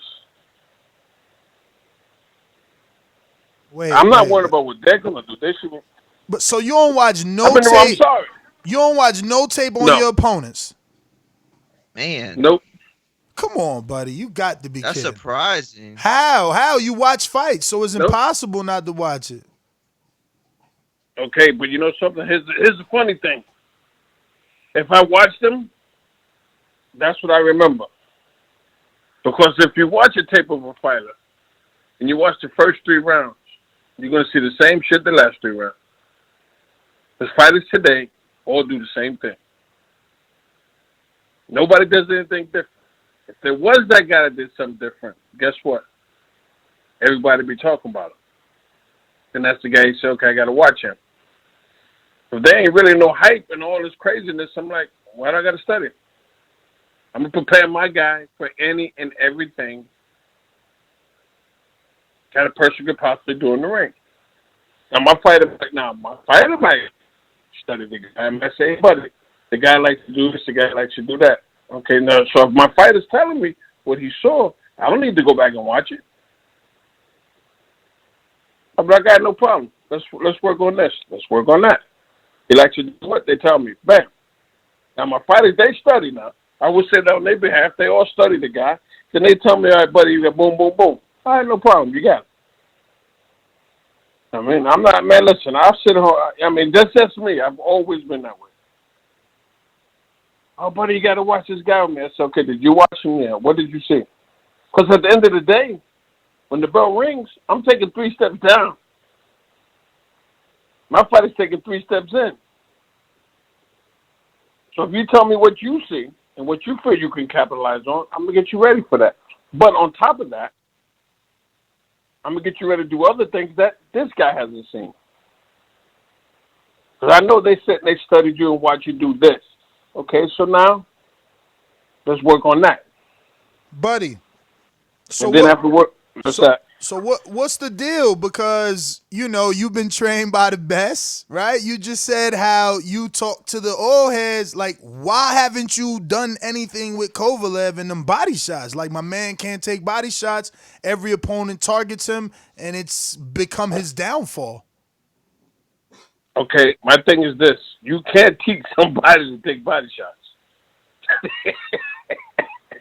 You know what I'm saying? You can't. How do you teach somebody to take body shots? I don't know. More sit-ups in camp? I don't know. But, like, after Andre Ward took the cat out the bag, it seemed like everybody running to the body. True. But now, how can I train him to take body shots? I can't. Look, listen, it's like saying... I mean, but you could train him to counter the body shot. True that. Understandable. And that's what we do. But if he can't, you know what I mean? That's what we do. We work on, you catch the guy, punch, you catch, and you counter. You know what I mean? But if you got the height to keep that mamma jam on the outside, you keep his ass on the outside.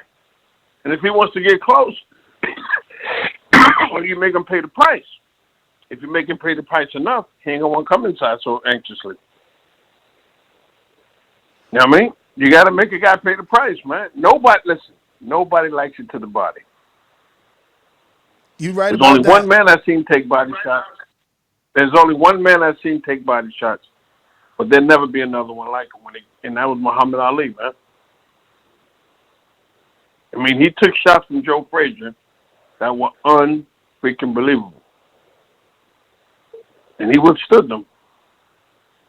So, I mean, and from everybody else, George Foreman. I mean, when George Foreman was cracking them downstairs, I mean, that shit hurt me watching. You know what I mean? But Kovalev, he's got that long reach. He can keep the guys on the outside. Yeah, he's uncomfortable on the inside. You know what I mean?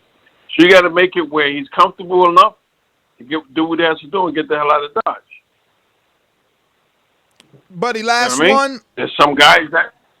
Sorry about that. Sorry. Last one we got from Stu Boxing in the UK that says, Buddy McGirt, one of the good guys in boxing. My question is, which fighter, past or present, would you like to fight?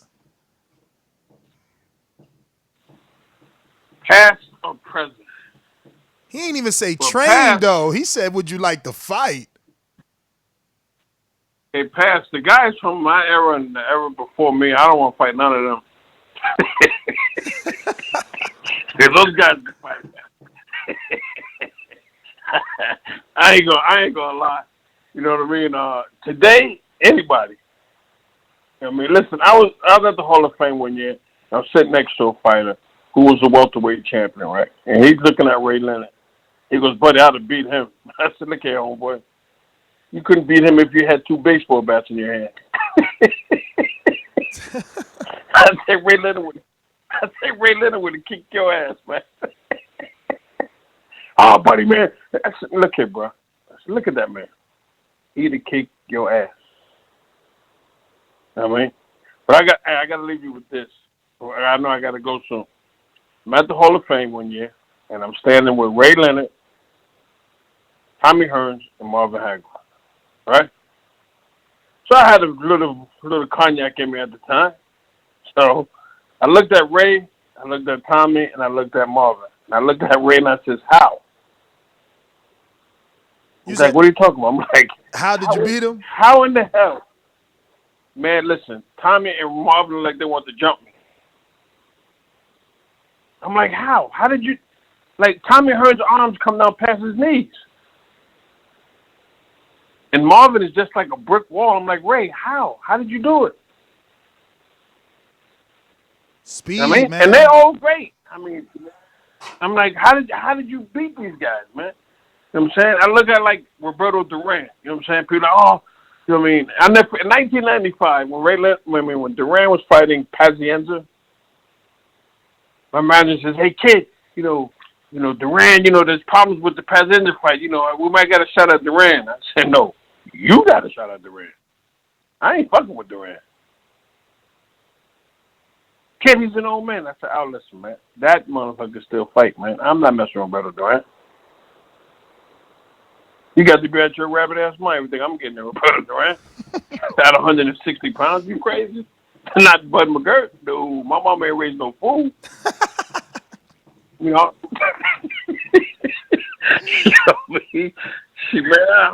they want me to fight him at 160. Not me, baby. Hell no. I said, get him back down to 147, which I know Duran couldn't make. I'm not fighting Duran at 160, man. Come on, man. That's that right there. And I'm not, oh, Buddy, you're scared. No, I'm not scared. I'm smart. The man, that's great, Roberto Duran. You say, yeah, do I want to fight guys that are great? Yeah. I mean, I fought Pernell, I fought that. But we talking Roberto Duran, man. And we ain't talking about, you know what I'm saying? We're talking about Roberto Duran. The man was a monster, bro. I mean, did you see that? I know you saw that special, him and Ray Leonard on 30-30. Yep. Tell me that man wasn't a beast. He was a beast. This man was lightweight champion. He was lightweight champion, welterweight champion, junior middleweight champion, middleweight. He went 15 rounds with Marvin Hagler. You know what I mean? Shh, man, not me. No, Lord. That's one bus I'm going to let ride by. I ain't jumping on that bus. You know what I mean? But past, man, not too many guys from the past, man. The guys from I respect any and all fighters. Anybody that steps in the ring, I respect them all. Am I impressed with a lot of fighters today? No. I'm going to be perfectly honest with you. But today, I'd fight anybody. Today, the past, listen, what? I fought Pernell twice. That's enough. Blasphemy. Buddy McGirt not impressed with Terrence Crawford? Oh, no. Wait, let me rephrase that now. You took that out of, Terrence Crawford to me is the best. To me, he's the best 147-pounder today. He's the best. I believe. That's in my heart. I mean, that's the best. I believe he's the best 147-pounder. You know what I mean? So, but there's very few guys out there today that I'm impressed with. It got to the point now when Terrence Crawford fights somebody, I'm like, I'm not even going to watch because Terrence is going to spank him. You know what I mean? We got to make more competitive fights, man. It seems like always the same guys are fighting each other. You know what I mean? We got to get more competitive fights. You got to get like a Crawford, Crawford Garcia, Crawford, Spence. We got to get something that makes the people say, yo, I want to go to that. See, the fights like that will make. I'll be like, yo, I'll pay for that. A lot of stuff today, other than that, man, I'm just like, I ain't paying for that. If I can find a sponsor, like somebody who's showing it, I'll go. So, but look, man, I could be on there all day with you guys, man. Well, buddy, now actually, I mean, we so- do have to get to some callers, so we do want to thank you, obviously, for your time and appreciate you coming on. You definitely gave us a lot of your time this morning. I know it's early over there, but we're going to continue to get this scheduled regularly. Want to thank you and Rachel, obviously. And, yeah, if you want to give out any social media, I know you're doing the IG thing now. You can, and appreciate your time. Hey, listen, me and Rachel are fighting the exhibition, man. So I'm just want to let you know. I'm at Rachel, give you guys the date and everything. What? You two separate exhibitions, or she's fighting you in an exhibition? No, I'm joking. Oh, I was about Me to and her. say. We're fighting a 2-round exhibition. It's going to be a 30-minute round with 3-minute rest. 30-minute round. I mean, I'm sorry. I was about to say that's sorry, the doghouse. No. 30-second round. Okay. With 30-second round, 30 minutes. All right, the opposite of Mayweather's gym. I got you. Yeah, I ain't going to 30-minute rounds. That's all. All right, fellas. Thanks for having me on. Thank you, Mr. McGirt. We appreciate your time. There you have it, ladies and gentlemen. World-renowned trainer Buddy McGirt live on the show. We appreciate his time and the stories. I know Troy from Baltimore definitely enjoyed that. I want to thank everyone that's tuning in. Don't forget, if you're listening now, hit that thumbs up button as it helps with the visibility of the show. It helps us continue to get these big-name guests who can give us, solid information on boxing and, how we should be perceiving things.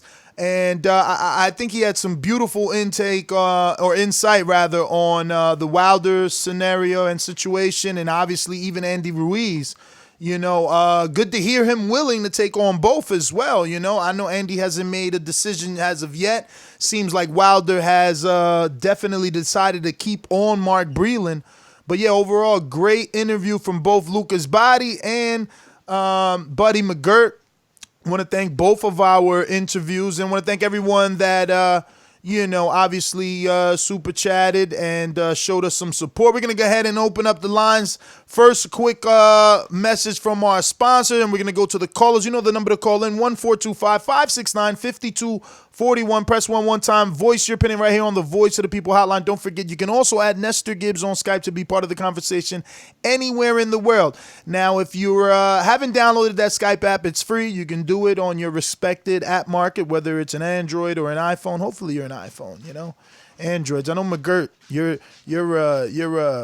he's an Android. Hey, Androids. Green text. JD, I see you. Doesn't watch films. I know, doesn't watch films. Crazy. That was crazy. That's why I had to ask the question about the Canelo, because it's like, Papa, you ain't watched the tape. You ain't know what was coming. Because those left hooks was coming for sure to the body. But, I mean, look, I think everyone knows that at this point. It's Kovalev. Let's go at his body. He's vulnerable. The thing is, can you get it done? Look, Kovalev, was able to stay away from Yard long enough. Yeah. Shout out to Anthony Yard's going to be back in the ring with the guy that Mike interviewed one day, Lyndon Arthur. I think it is. Lyndon Arthur, maybe. I'm saying that's that coming right. up in what? On the same Dubois card. It's on the same Dubois card. Oh, shit. So it's not bad at all. That. Not bad at all. But let me head on out to these sponsors and open up these phone lines. These calls are brought to you by El Camino Electrical Services, experts in electric vehicle charging stations. For consultations and turnkey installation, visit us at elcaminoelectricalservices.com. Remember to rate us 5 stars on iTunes. Shout out. Let's go out to, who do we got? Any boomerangs up in here? Looking like, yes. We're going to Trey in the Bay. What's up?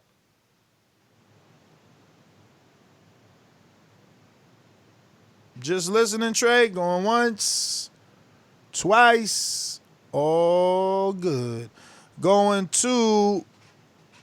You know how these bitches is in the sport. Total disrespect. Kid has no class, no style at all. I'm a gorilla, I'm a dog. I'm a dog, I'm a gorilla. The smartest thing you can do is to stay away from terrorists. It can't be the boogeyman if I'm chasing him. You want to bet? You bet 100,000 on that. Let's bet $1 million. Easy. Let's bet $1 million. Yo, good morning. Good morning, Ness Mario. Morning. Morning. Ness, what a great interview. I definitely enjoyed your question when you misread Mr. McGirt about the bug comment. I mean, how many times you gonna I get know. guys to disagree with you on here? Yo, I know that shit turned right back in my face, right? It sure did. Well, how many times you gonna get somebody on here that's gonna disagree with you? You ain't got too many dudes that agree with you on that, man. I mean, I never said I agree with myself. I'm just, posing the questions. Nah, great interview. I don't remember too much about the topic. I think the show about Dillian Whyte. Well, I mean, Yeah, his fight announcement. He's officially fighting Povetkin on Sky Sports pay-per-view. Hasn't been announced on Dazn yet. May 2nd. I'm sure this shit. Them both of them gonna be drugged up to the gills. I'm sure they ain't got no drug, no type of VADA. Nah, they gonna have VADA because the WBC interim belt is on the line. Oh, that's right. Right. Yep. And they did VADA for the Rivas fight. Right, of course. Like, just like Dillian Whyte turned in his B sample. All right, that's my first call. All right. No, man, and look, I gotta play that clip, man, because that's what Whyte is talking about, man, and I feel him, man, and it's not just Fury out here, you know what I mean? Everybody goes through it. The last few months has been dark, man. It's been, I took that fight on short notice in Saudi. I trained, but I was just using the gym and the training as a distraction because at home I was depressed. I was down. I thought my career was over, for nothing. I was innocent. I did nothing. And everyone threw dirt at me. Everyone kicked me to the curb. And that's you, J-Mac. You threw dirt on him. You kicking him to the curb. You know what I mean? For what? I've done nothing. I was innocent. Yeah, man. You guys gotta. The dude was innocent. He proved his innocence. Went from being one of the most important players in the game to being a nobody. And it was a dark place, man. I was just in the gym. Not because I want to train there, because I was in the gym because it took my mind off stuff. It stopped me getting into an even darker place. Yo, wait a minute. That's crazy. Wait a minute. This sounds so familiar.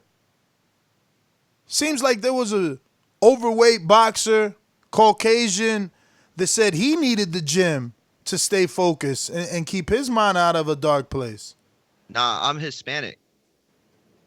I'm bullshitting. I don't know. I mean, this sounds so familiar. Use the gym for that. Every camp I have, I feel better. I'm doing things. I'm learning. My coach is happy. I'm this camp already. I'm in a better place than I was at the last fight. I'm lighter. I'm moving better. My legs.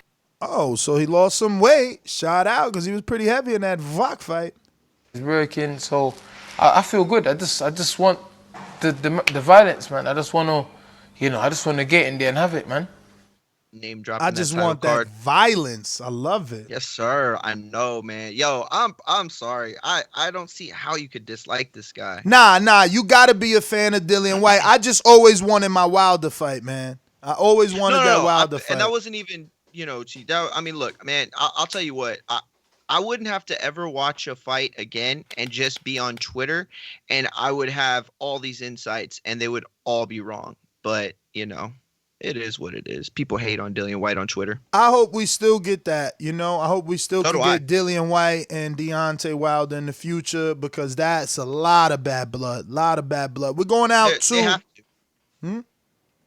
to. They have to. Yeah, I would hope. That their paths cross. We're going to Texas. He got the win in Border Wars, ladies and gentlemen. JD, motherfucker. There's a lot of things I like to move, so just try to get on my game, my boxing. I don't know why they gonna call me, but I'm a 54-pounder. But I have a brother that's at 160.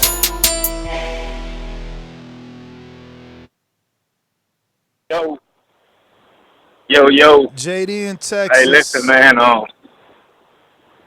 What up? Yo, I want to say good luck to Mike with that surgery. I think you said he had it this morning or having it this morning, so hopefully everything go all right with that. As far as the interview goes, Buddy McGirt, I like him, man. Unfortunate what happened with one of his fighters last year, but I mean, he's speaking truth on this Wilder situation, in my opinion. Like, to be honest, man, I want George Foreman though. Like I like that more better than the Mayweather. I dislike Mayweather. I feel like he got ill intent with what he's saying. And George, Big George, he'll get in that gym and stay in the gym. Floyd got a lot going on. He always moving there, like Buddy said. But anyway, about the main topic, Ortiz is the fight I want to see, man. I don't want to see no other fight but Ortiz. I feel like Ortiz got the bigger name, in the division. So, I mean, I'll boomerang back in. Because this man's humble, I'm just gonna do it for him. Yo, JD has such incredible skill. Seeing it for the first time in real life, he has the type of style that's one of my favorite styles. He boxes, but he throws. He gets aggressive. He'll get inside. He was awesome to watch, and it was a great fight. Very competitive.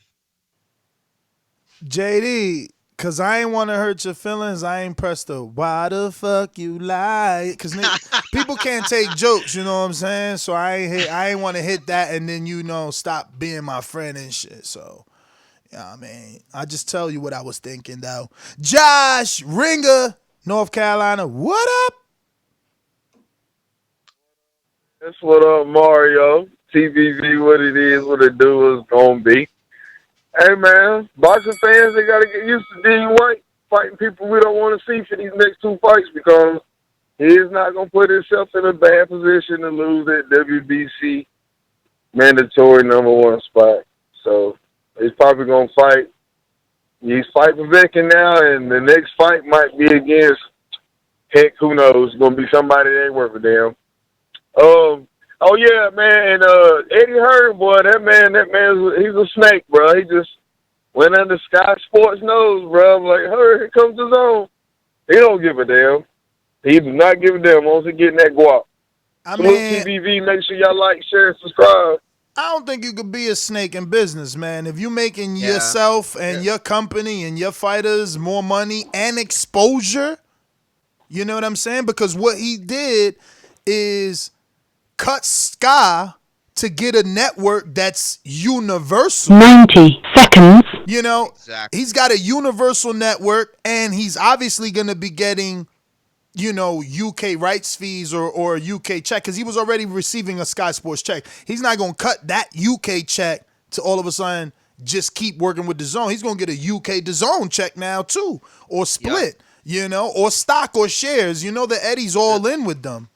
And look, you got to get ready for this. This is going to continue to happen in every platform, in sports, 60 in seconds. entertainment, in art, everything. This is where it's going. Look, Vince McMahon did this years ago. They had their channel on the USA Network, and that's where they were. And then they went and put out a network, an app, and everybody said, "Oh, they're fucking USA. Oh, they're screwing, the TV people." It's like, look, TV people need to adapt. And I don't got no love for them, not with fucking the Peacock coming out and CBS and ABC and all that. Look, how many fucking apps are we going to – how many subscriptions are we going to have to fucking buy? You know what I'm saying? At least with DAZN right now, you want to watch boxing? That's your subscription right there in the future of media. And so it's going to continue to happen. I just wish DAZN was working with more people. The way that Impact 10 seconds. The way that Impact is snatching up all the smaller promoters, DAZN should have been getting those too. Because if you're really going to be the Netflix of boxing, Netflix doesn't limit themselves to a few content creators. Netflix has gone above and beyond. They've taken international films and voiced them over in every language, that they need, so that their viewers could use it. So why not do the same for boxing? Why are you only dealing with Eddie and Golden Boy? Expand. There's Salida. There's Lou DiBella. There's dozens and dozens of other promoters out there on the lower level. Like, give King's promotion some airtime. They always putting on shows in PA. Good shows. I got a good heavyweight prospect that we're going to be talking about in 5 years from now as a contender or a world champion. And we ain't get to see his first 5 or 6 fights, and they're on King's Promotions. Like, you got to go on some Facebook live fight stream and whatever, boasting 500 million views or whatever, but like, put it on TV is all I'm saying. And DAZN, if you're gonna be Netflix picks up everything. They pick up all shit. You know, comedians have. Joe Rogan told us 10 years ago Netflix was the platform for comedians, and all of a sudden the Chappelles, the Chris Rocks, the fucking Kevin Harts, everybody releases to DAZN. I mean, everybody releases to Netflix, so they not trapping themselves into one content creator. DAZN needs to open up their mind. You're absolutely right. It's a little different, you know, because of promoters and the way things are. But what DAZN needs, look, ESPN, they are where they are right now, and they had Friday Night Fights. HBO had a Boxing After Dark. Showtime has it. We need a weekly or at least bi-weekly show from DAZN that is not a step down or anything like that, but it's made clear that this is right here the show for, you know, fights like that for smaller promoters, and that would just be great. They're not even giving Golden Boy that, remember? Golden Boy still got to do Facebook Live with some of the... JoJo Diaz, before winning a title on DAZN, the fight before was on Facebook. It's on Facebook Live, so it's like, you're not even giving Golden Boy enough dates for all their fighters. You know, if you're going to go with the Netflix tag, step it up is all I'm saying. But back to these phone lines, many callers. Looking like we got Civilian 11. Hold on a minute, actually. Let me go ahead and double check, especially with that speakerphone, champ. Make sure I got no boomerangs on here that I'm skipping or ringers. Where's Steve at? No Steve today? All right. So, yeah, man, Civilian 11. Hey, look, man, I got a lot of points, and I got to figure this out. But look, you know, you can't be ragging on DAZN like that. You got to understand. For every business, there's a 5-year business plan to build that business, and it's not going to happen overnight. You talk about Netflix, but Netflix has been here for over 20 years. You look back 10 years ago on Netflix, they had the crummiest content on their network. Netflix, within the past 5 to 6 years, has just grown to what it is now. And I think DAZN is doing a great job. And, you know, these other promoters and networks, they're gonna just follow suit. But about Whyte and Povetkin, I think Povetkin and Whyte is a good fight. You know, Povetkin's a good veteran boxer. You know, you look back at if Whyte can beat Povetkin, he's gonna get more international success. You know, Povetkin is a big Eastern European fighter. You know, you remember his promoter outbid PBC for the Wilder fight a few years back. You know, it had some controversy, but he has a real strong following over there. Las Vegas, Caesar, talk to me. Yo. What up, TBV? What up? What up? Good thing you guys caught me on my break, man. Yeah, man, great interview, man. I never really thought about it like that, getting Buddy McGirt to train at either Andy or Wilder, man. That'd be great. Dude has a phenomenal brain, man, for the game. Truly a well-respected trainer. But yeah, man, other than that, man, I'm just listening. Great show, great interviews, man. Thanks for another day of great content, guys. TBV for life, man. Have a great day. Appreciate it. Caesar, man, thanks for calling in. We're going to Brandon, Cincinnati.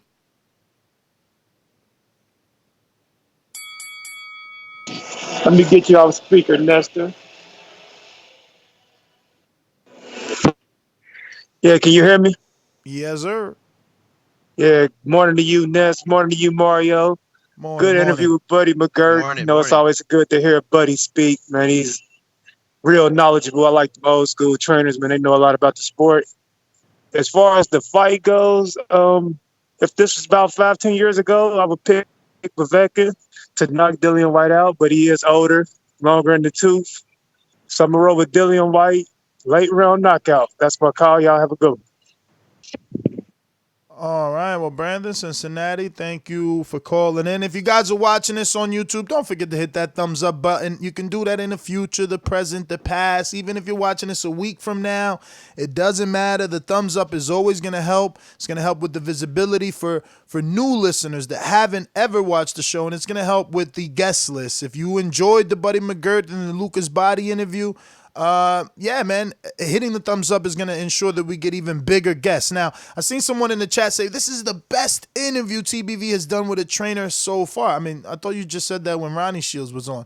It just seems like whoever's getting at Wilder is what you like. But it's okay. We're going to continue to get these guests. I just need you to hit that thumbs up button. You can go a step further. You can share the show.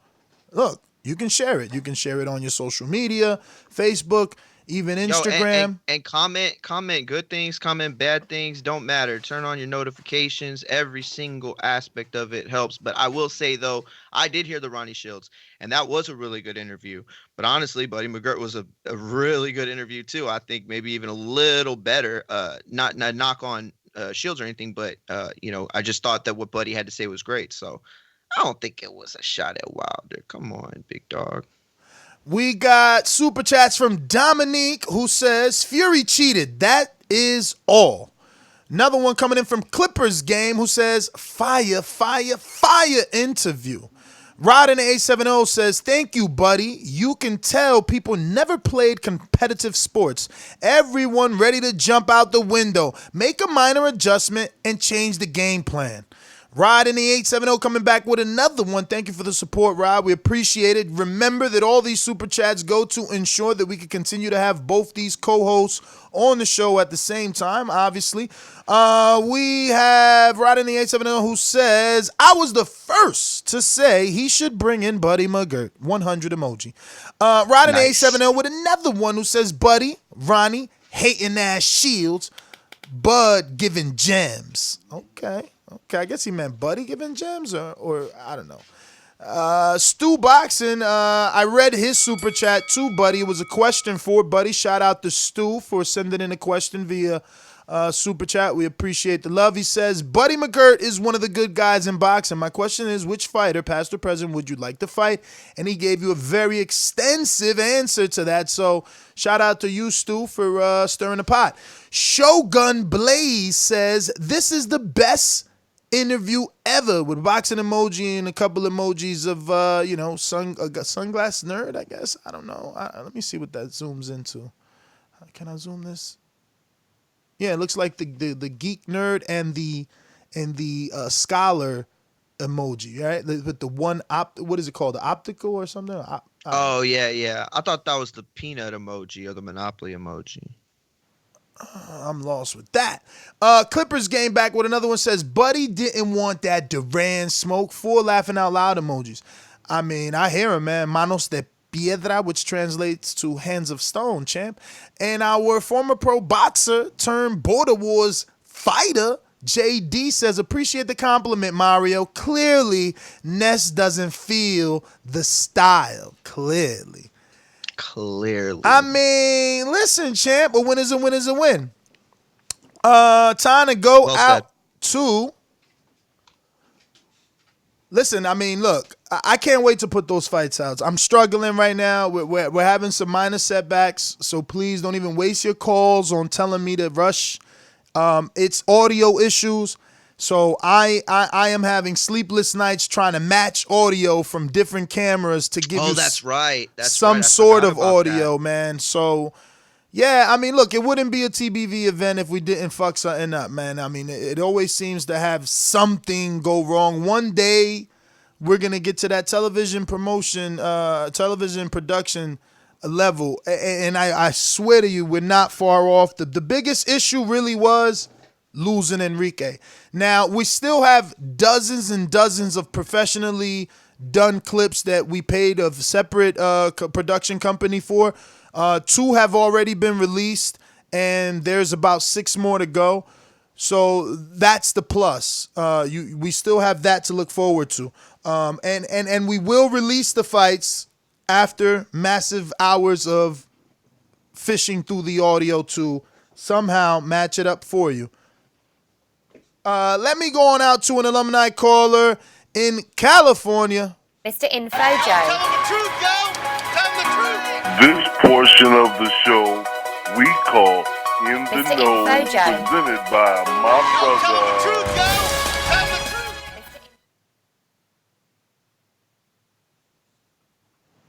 Yo, good morning, Mario. Good morning, Ness. Good morning, TBV family. What up? What up? What up? Joe, what up? Hey, man, great interview. First off, prayers in the air for Mike. Everybody listening, prayers in the air for Mike. Hey, man, that's what I was calling in for, Ness, man. You're killing me, man, with these little clips, man. My anticipation is hype for these fights, man.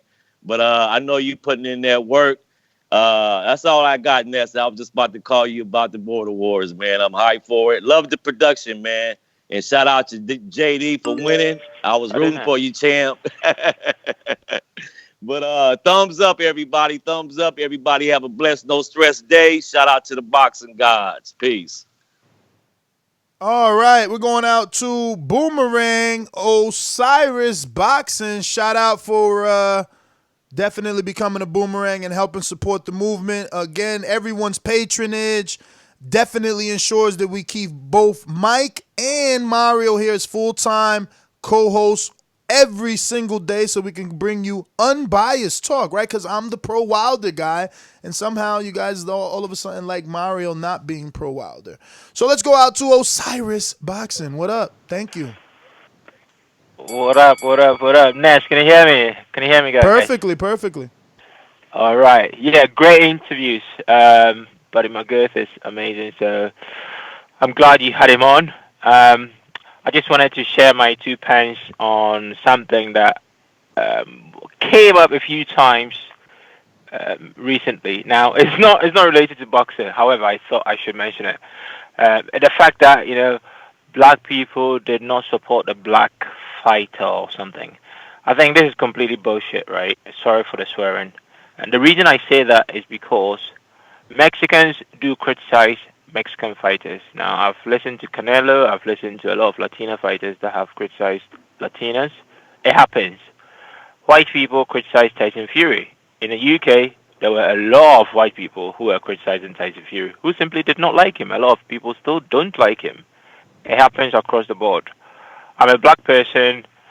Do I like Wilder? Not as a boxer. Do I like him as a person? Yes. I support AJ as a boxer. However, I don't like Tyson Fury as a person. And that's not because I'm racist or anything. That's just because Tyson Fury, if you look at his interviews from 2015 and before, it tells you a lot about his, right? So back to my... So Osiris, now that you're a Boomerang, the way that this works is whenever you want, you can come back, or you can wait for me to go to Boomerangs and bring you back later, usually giving you more opportunity to hear other callers and probably adjust. Or you can do what some choose to do, and they just burn through their 2 calls at once because they're busy with life. That being said, you could always hit me up on Patreon or right here on Skype, letting me know that you're ready to activate Boomerang status. That being said, we're going out to Floridian Sid. What up?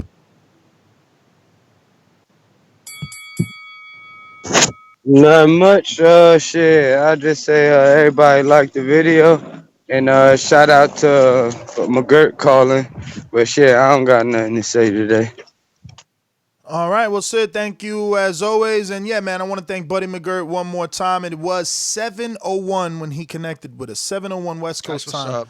So that's just a beautiful thing, man. Up. Beautiful thing to see the show continue to grow to a level that a world-renowned trainer would get up that early. Appreciate his time always. Israel, shout out to Israel. Met him personally at Border Wars. Great guy. He says, would Fury tapes have helped Wilder? Thanks for the show. I'm sure tape helps, man. I mean, I'm against Buddy on that not looking at tape shit. That's why I took the shot question.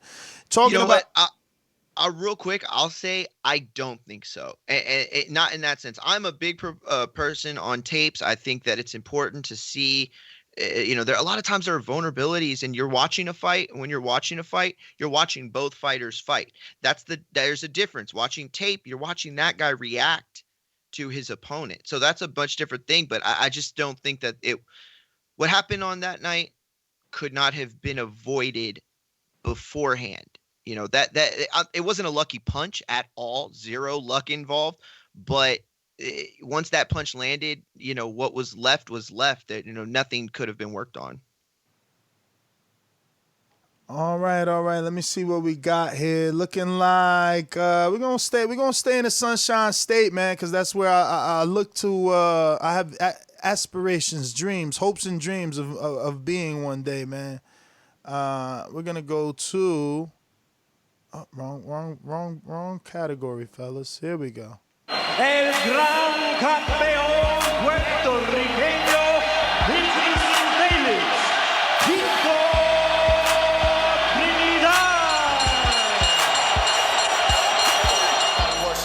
You got any excuses tonight, Roy? Let's not ask questions like that. Let's touch gloves and go to work. Tonight, Roy. Let's go to work. What's going on, Ness? What's going on, Mario? Good morning to y'all, man. What up? Good morning. You sound good, man. Better than ever. You in the truck again? Yeah, I actually am. But you called me when I had to come back and grab some parts, so I'm sitting in the truck. But yeah, man. So great interview with Buddy McGirt. Shout out to McGirt, the whole McGirt family. I had the privilege of growing up next to Buddy's brother and nephew. So they're good people right there. That's a good guy. He's like that in person too, man. But yeah. So with the whole Whyte Povetkin thing, man. I guess it's a good scrap. I'm gonna pick Whyte. We'll pick Dillian Whyte. I think he'll be able to pull it out. He just got that dog in him, and I don't think Povetkin, he's been shown to gas out, and he just seems at this point. I think he's gonna gas out late, and he'll probably get knocked out. Kind of similar to the AJ. I think AJ put him out in like 7 or 6 rounds, something like that. But yeah, other than that, man, that's really it. Great interviews. Appreciate the show. Shout out to Mike. I hope surgery goes well and he comes back in healthy and in good spirits. But yeah, that's it, man. Appreciate y'all. King, man, thanks for calling in. We got Shogun Blade Z, who says, I made that comment and Buddy was way better. I don't know what it means. But let's see who we got. We got Rue in a 504. I thought he was talking about the Shields. Okay. Yes, you're right. He did say that the Shields interview was better. Let's see. We're going to Rue in a 504. Talk to me. I'm just listening. All right. We got Stonebone Boxing, Colorado. What up? Yeah, man, that was a great interview. That was funny. Mario long-winded and Buddy long-winded. That was funny watching them trying to talk to each other.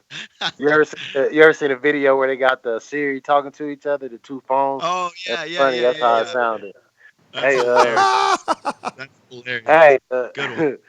yeah, man, I like Buddy, man. I like the honesty that he talked with. I like the commitment to boxing. A lot of guys don't understand the commitment that these coaches have.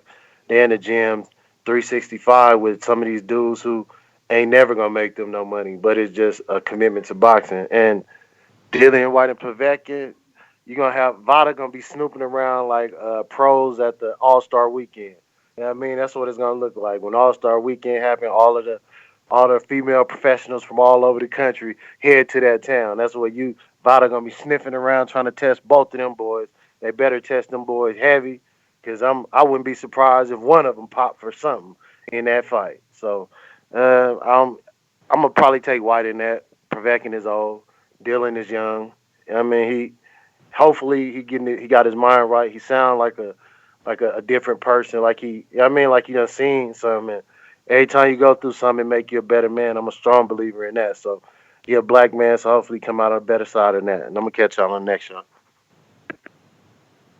Yo, I thought he was talking when he said that. I thought he was referring to that video. Did you see that video after Wilder Fury Sunday, where they were like, all the ladies that, like, women that worked the fights and shit and worked those nights, stuck at the airport because of coronavirus and shit. You didn't see that video? Nah. It was like a bunch of women dressed like, strippers, and they were all waiting for they were all sitting at the airport in not LaGuardia, whatever that airport is. But that's what I thought he was talking about at first. It's funny. We got Boomerang Trey. Talk to us. Yeah, I got. Can y'all hear me? Am I breaking up? Nah, you good. Perfect. All right. Caught me right before my background just got loud. Buddy McGirt sound like a good option, man. But I got White. But for me to stay in my trolliness, I'm going with Povetkin. I'm just gonna tell everybody I'm rolling with Povetkin. What else I had, man? I don't know. Shit, I forgot. That's my call. Get my Boomerang to Will King. All right. Yo, didn't he pick what's his name too yesterday? She. Oh, didn't she pick what's her name? What's his name yesterday too? Yeah, Pulev. Yeah, Pulev. That's hilarious. J-Mac Boomerang. Oh yeah, shout out to JD. I did have the honor and luxury of watching him fight. Talented guy, definitely got some tools in his shed. So that was real nice. I am going to also piggyback off his call. Wait. Weren't you a judge? You was a judge. Oh, you was not a judge for that fight? No, I wasn't a judge for that fight. I had stepped down. So I can't. What you say? I can't say it if I was a judge. No. Because I wanted to ask your scorecard. I know you judged a lot of fights. I was gonna say, what was your scorecard? But now that you're in the corner, I got your scorecard.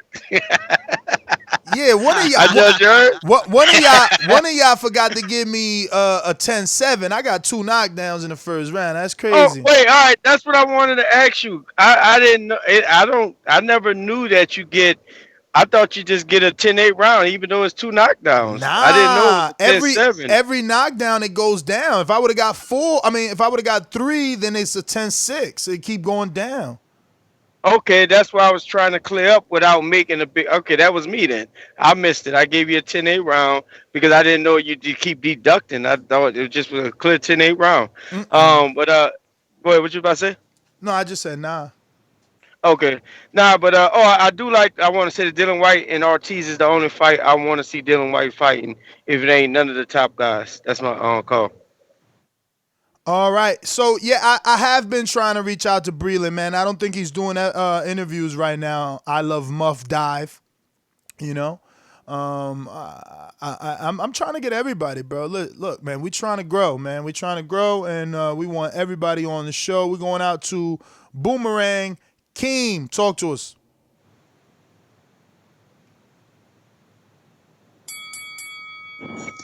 Yo, can you hear me? Yep. All right, shout out to Trey. Appreciate the Boomerang. I really ain't have too much else to say. Oh, Ness, man, you always talking about moving to Florida, man. Let me know. My father do real estate. Been doing it for 30 years out here. So if you ever in the market, man, holla at me. We might make something happen for you. But yeah, man, I really don't have much else, bro. That was it. Just great interview, good show. Appreciate the content, and that's it, man. All right, Keem, thank you. We're going out to Osiris Boxing. Boomerang.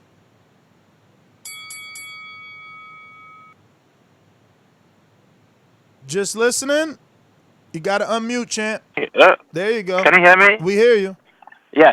So, So, a final point I wanted to make is about this whole, black people not supporting black fighters. I think the fact is we do support our own when there's merit.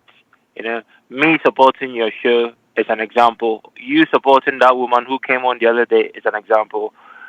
Supporting Impact Network or whatever it's called is an example. My point is, let's focus on positive reinforcement as opposed to negative reinforcement, because negative reinforcement breeds more negative behavior. Positive reinforcement breeds more positive behavior. Second point I want to make, I'm picking Dillian Whyte to win against Povetkin. Dillian Whyte is my man, so Dillian Whyte all day. I hope McGirt do get to coach Wilder, because he definitely needs the help.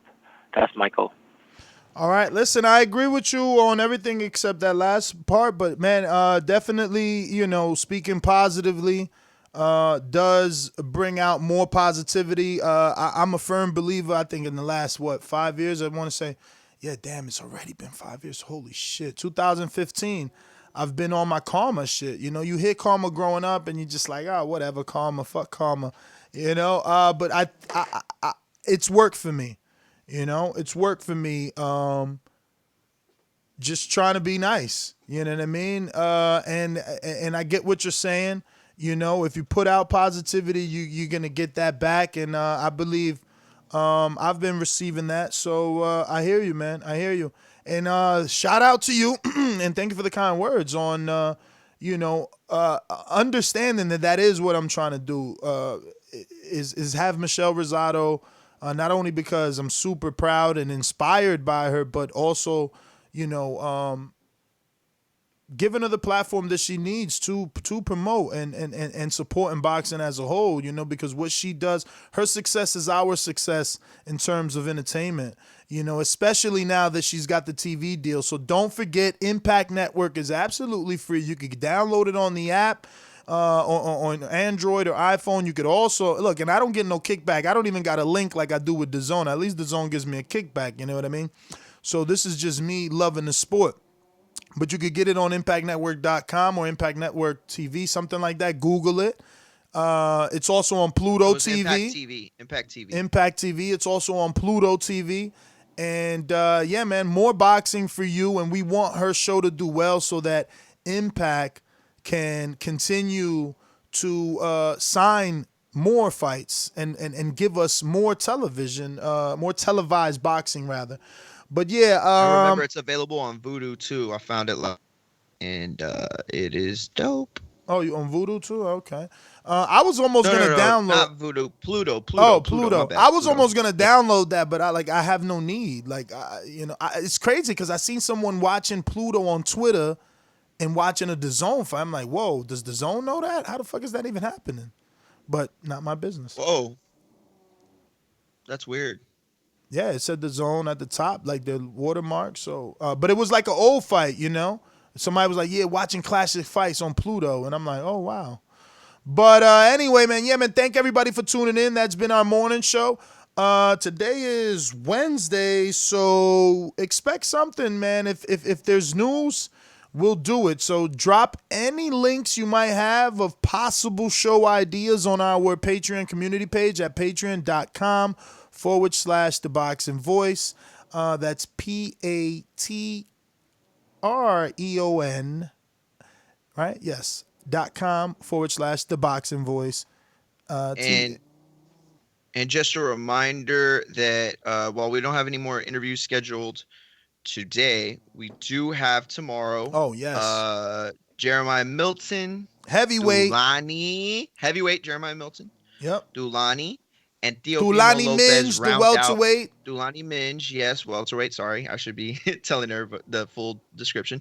Teofimo Lopez at IBF champion, 135 pounds. So we should be having him. A huge fight, and we're gonna talk to him. So yeah, it's gonna be beautiful. Yes, sir. Yes, sir, man. And I'm gonna put those posts out. I'm going to find some time. We're going to get back to allowing you to ask the interviewees, asking the interviewees questions. I've just been kind of slacking. We're getting back, time zone, board awards, beat up, body, all that good stuff. But we're good back on track, and you'll be able to ask the Buddy McGirts of the world the question on patreon.com/The Boxing Voice. Once again, thank you guys for tuning in. Catch us on the next one. Peace. Big up, big up, big up. At Mario Mugia. Peace.